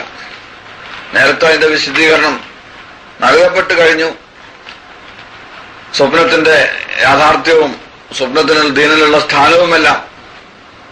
ഇതുപോലെ കഴിഞ്ഞുപോയ മുസ്ലിം സമൂഹത്തിന്റെ ചരിത്രങ്ങൾ പരിശോധിച്ചാൽ പല മഹാന്മാരുടെയും പ്രബോധന രംഗത്തുള്ള മുന്നേറ്റത്തിന് സ്വപ്നങ്ങൾ പ്രേരകമായി വർത്തിച്ചിട്ടുണ്ട് എന്ന് കാണാൻ സാധിക്കും. മഹാനായ ഖാജ മൊയ്നുദ്ദീൻ ചിശ്തി റഹ്മത്തുള്ളാഹി അലൈഹി അവർ അദ്ദേഹത്തിന്റെ ചിശ്ത് എന്ന രാജ്യത്ത് നിന്നും പുറപ്പെട്ട് മദീന മുനവ്വറയിൽ റസൂലുള്ളാഹി സ്വല്ലല്ലാഹു അലൈഹി വസല്ലം തങ്ങളുടെ റൗള ഷരീഫിൽ തങ്ങളുടെ ഹദറത്തിൽ തങ്ങളുടെ സ്വഹബത്തിലായി ബാക്കി ജീവിതം കഴിച്ചുകൂട്ടാമെന്ന ആഗ്രഹത്തിൽ ചെന്നത്. അങ്ങനെ നബി സല്ലല്ലാഹു അലൈഹി വസല്ലം തങ്ങളുടെ റൗള ഷരീഫ് സിയാറത്ത് ചെയ്തു, സലാത്തും സലാമും എല്ലാം പറഞ്ഞു. ഇനി ബാക്കി കാലം മദീന മുനവ്വറയിൽ കഴിച്ചുകൂട്ടാമെന്ന ആഗ്രഹത്തിൽ അവിടെ അദ്ദേഹം താമസം ആരംഭിച്ചു. അപ്പോഴാണ് അദ്ദേഹം റസൂലുള്ളാഹി സ്വല്ലല്ലാഹു അലൈഹി വസല്ലം സ്വപ്നം കാണുന്നത്. സ്വപ്നത്തിൽ അദ്ദേഹത്തോട് പറയപ്പെട്ടു, നീ എന്നെ സ്നേഹിക്കുന്നുവെങ്കിൽ, നാളെ ആഖിറത്തിൽ എന്നോടൊപ്പം കഴിഞ്ഞുകൂടാൻ ആഗ്രഹിക്കുന്നുവെങ്കിൽ നീ ഇവിടുന്ന് പുറപ്പെട്ടു പോകണം, ഇന്ത്യയിൽ പോകണം, അള്ളാഹുന്റെ ദീനിന്റെ സന്ദേശം എത്തിച്ചു കൊടുക്കുന്നതിന് വേണ്ടി, അഥവാ തബ്ലീഗിന് വേണ്ടി. 3 ദിവസം തുടർച്ചയായിട്ട് അദ്ദേഹം സ്വപ്നം കണ്ടു. അങ്ങനെ ആ സ്വപ്നത്തിന്റെ അടിസ്ഥാനത്തിൽ അദ്ദേഹം സിന്ധിലേക്ക് പുറപ്പെട്ടു. അങ്ങനെ സിന്ധിലെത്തിയ അദ്ദേഹം പിന്നെ ഇന്ത്യയുടെ ഏത് ഭാഗത്തേക്ക് പ്രവർത്തനവുമായി നീങ്ങണം എന്ന കാര്യത്തെ സംബന്ധിച്ച് ആലോചിക്കുകയും ഒരു വഴി ഉരുത്തിരിയാതെ വരികയും ചെയ്തപ്പോൾ റസൂലുള്ളാഹി സ്വല്ലല്ലാഹു അലൈഹി വസല്ലം സ്വപ്നത്തിൽ കാണുകയും അജ്മീറിലേക്കുള്ള വഴി നബി തങ്ങൾ സ്വപ്നത്തിൽ കാണിച്ചു കൊടുക്കുകയും ചെയ്തു. തദടിസ്ഥാനത്തിൽ 40ഓളം വരുന്ന ഒരു ജമാഅത്തുമായി പുറപ്പെട്ട ഖാജ മൊയ്നുദ്ദീൻ ചിശ്തി റഹ്മത്തുള്ളാഹി അലൈഹി അവരുടെ അജ്മീറിലേക്കുള്ള യാത്രയിൽ 90 ലക്ഷം ആളുകൾ ഇസ്ലാം സ്വീകരിക്കേണ്ടത്. ഇതുപോലെ നമ്മുടെ ലക്ഷദ്വീപുകളിലെല്ലാം ദീൻ എത്തിയത് അബൂബക്കർ സിദ്ദീഖ് റളിയല്ലാഹു അൻഹുവിന്റെ സന്താന പരമ്പരയിൽപ്പെട്ട മഹാനായ ഉബൈദുള്ള തങ്ങൾ മുഖേനയാണ്. മഹാനവറുകളും ബാക്കിക്കാലം മദീന മുനവ്വറയിൽ കഴിച്ചുകൂട്ടാമെന്ന ആഗ്രഹത്തിൽ ചെന്നു. അവിടെ നിന്ന് റസൂലുള്ളാഹി സ്വല്ലല്ലാഹു അലൈഹി വസല്ലം തങ്ങളെ സ്വപ്നം കാണുകയും തങ്ങളുടെ നിർദ്ദേശാനുസരണം അദ്ദേഹം കപ്പലിൽ കടൽ യാത്ര ആരംഭിക്കുകയും അങ്ങനെ ആ കപ്പൽ ലക്ഷദ്വീപിൽ ചെന്ന് ചേരുകയും അദ്ദേഹം അവിടെ പ്രവർത്തിക്കുകയും ചെയ്തു. അങ്ങനെ ഇന്ന് ലക്ഷദ്വീപിലുള്ള മുസ്ലിമീങ്ങളുടെ എല്ലാം ഇസ്ലാമിന്റെ കാരണക്കാരൻ നബിതങ്ങളുടെ സ്വപ്നത്തിൽ കണ്ട് തങ്ങളുടെ നിർദ്ദേശപ്രകാരം തബ്ലീഗിന് വേണ്ടി പുറപ്പെട്ട ഉബൈദുള്ള തങ്ങളാണ്. അപ്പൊ ഇങ്ങനെ ചരിത്രം പരിശോധിച്ച് നോക്കിയാൽ അവിടങ്ങളിലെല്ലാം സ്വപ്നത്തിലൂടെ അള്ളാഹു സുബ്ഹാനഹു വ തആല മഹാന്മാരായ അള്ളാഹുവിന്റെ ഔലിയാക്കൾക്ക് ദീനീ പ്രവർത്തന നിർദ്ദേശം നൽകിയതായിട്ട് കാണാം. അതെല്ലാം അംഗീകരിക്കുന്നവരാണ് അഹ്ലുസുന്നിയാക്കൾ. ഇതേ പ്രകാരം തന്നെ മഹാനായ മൗലാന മുഹമ്മദ് ഇല്യാസ് റഹ്മത്തുള്ളാഹി അലൈഹി അവർ ഉമ്മത്തികളുടെ പരിതാപകരമായ അവസ്ഥ, ഇസ്ലാമിക ജീവിതത്തിൽ നിന്നുള്ള അവരുടെ അകൽച്ച, അധപതനാവസ്ഥ, പ്രത്യേകിച്ച് 1920 ശേഷമുള്ള മുസ്ലിമീങ്ങളുടെ ദീനിയായ ദുനിയവിയായ അധപതനാവസ്ഥ, ഇസ്ലാമിൽ നിന്നുള്ള മുസ്ലിമീങ്ങളുടെ ഇർത്തിദാദ്, ഇതെല്ലാം കണ്ട് അങ്ങേറ്റം ഹൃദയം വേദനിച്ച മഹാനവറുകൾ മദീന മുനവ്വറയിൽ ഹജ്ജിനു വേണ്ടി ചെല്ലുകയും സിയാറത്ത് ചെയ്യുകയും അങ്ങനെ മദീന മുനവ്വറയിൽ കുറെ കാലം കഴിഞ്ഞുകൂടുകയും ചെയ്തു. ആ സന്ദർഭത്തിലാണ് അദ്ദേഹത്തിന് തബ്ലീഗ് പ്രവർത്തന നിർദ്ദേശം ലഭിച്ചത്. അതുകൊണ്ട് മദീന മുനവ്വറയിൽ വെച്ച് തനിക്ക് തബ്ലീഗ് പ്രവർത്തനത്തിന് നിർദ്ദേശം കിട്ടിയെന്ന് അദ്ദേഹം പറഞ്ഞപ്പോൾ അത് തെറ്റായി ചിത്രീകരിക്കുകയും അതേസമയത്ത് മദീന മുനവ്വറയിൽ വെച്ച് തബ്ലീഗിന് നിർദ്ദേശം കിട്ടി തനിക്ക് എന്ന് പറഞ്ഞ ഖാജ മൊയ്നുദ്ദീൻ ചിശ്തി റളിയല്ലാഹു അൻഹു അംഗീകരിക്കാൻ സാധിക്കുകയും ചെയ്യുന്നത് എന്തുകൊണ്ടാണ്? അപ്പൊ അതുകൊണ്ട് ഈ കാര്യത്തിൽ നമ്മൾ സംശയിക്കേണ്ട കാര്യമില്ല. മഹാനായ മൗലാന മുഹമ്മദ് ഇല്യാസ് റഹ്മത്തുള്ളാഹി അലൈഹി അവർ ആ രീതിയിലുള്ള മഹാനാണ്. അദ്ദേഹത്തിന്റെ ചരിത്രം, ജീവചരിത്രം പഠിച്ചാലേ അതിനൊക്കെ അവർ യോഗ്യരായിരുന്നു എന്ന് നമുക്ക് മനസ്സിലാവുള്ളൂ. ഇന്ന് ലോകത്ത് ജീവിച്ചിരിപ്പുള്ള ഏറ്റവും വലിയ വിശ്വപ്രശസ്ത പണ്ഡിതനായ മൗലാന സയ്യിദ് അബുൽ ഹസൻ അലി നദ്വി മദ്ദത്തുൽ അലി അവർ രചിച്ച ഒരു മഹത്തായ ഗ്രന്ഥമാണ് ഹസ്രത്ത് മൗലാന മുഹമ്മദ് ഇല്യാസ് ഉൻകി ദീനി ദഅവത്ത്. ഹസ്രത്ത് മൗലാന മുഹമ്മദ് ഇല്യാസ് റഹ്മത്തുള്ളാഹി അലൈഹി അവരും അദ്ദേഹത്തിന്റെ ജീവിത ചരിത്രവും അദ്ദേഹത്തിന്റെ ദഅവത്തിന്റെ പ്രവർത്തനവും അത് വായിച്ച് മനസ്സിലാക്കിയ ആൾക്കാർക്ക് അറിയാം. തീർച്ചയായും മൗലാന ഇല്യാസ് റഹ്മത്തുള്ളാഹി അലൈഹി അവർ ആ കാലഘട്ടത്തിൽ ജീവിച്ചിരുന്ന അള്ളാഹുവിന്റെ ഔലിയാക്കളിൽ ഏറ്റവും പ്രധാനപ്പെട്ട ഒരു മഹാനായിരുന്നു. അതൊന്നും അറിയാത്ത ആളുകളെ സംബന്ധിച്ചിടത്തോളം വളരെ മ്ലേച്ഛമായ രീതിയിൽ ചിത്രീകരിക്കപ്പെടുമ്പോൾ തലയിൽ എണ്ണയിട്ട് സ്വപ്നം കണ്ടുണ്ടാക്കിയ തബ്ലീഗ് എന്ന് ആക്ഷേപിക്കും. അള്ളാഹു സുബ്ഹാനഹു വ തആല അള്ളാഹുവിന്റെ മഹാന്മാരായ ഔലിയാക്കളെ തിരിച്ചറിയാനും അവരുടെ ജീവചരിത്രം പഠിക്കാനും അവരെ സ്നേഹിക്കാനും അവർ കാണിച്ച നബിതങ്ങൾ കാണിച്ച ആ പരിശുദ്ധമായ വഴിയിലൂടെ ജീവിക്കാനും ആ വഴിയിൽ സഹായികളാകാനും നമുക്കെല്ലാവർക്കും അള്ളാഹു തൗഫീഖ് ചെയ്യുമാറാകട്ടെ.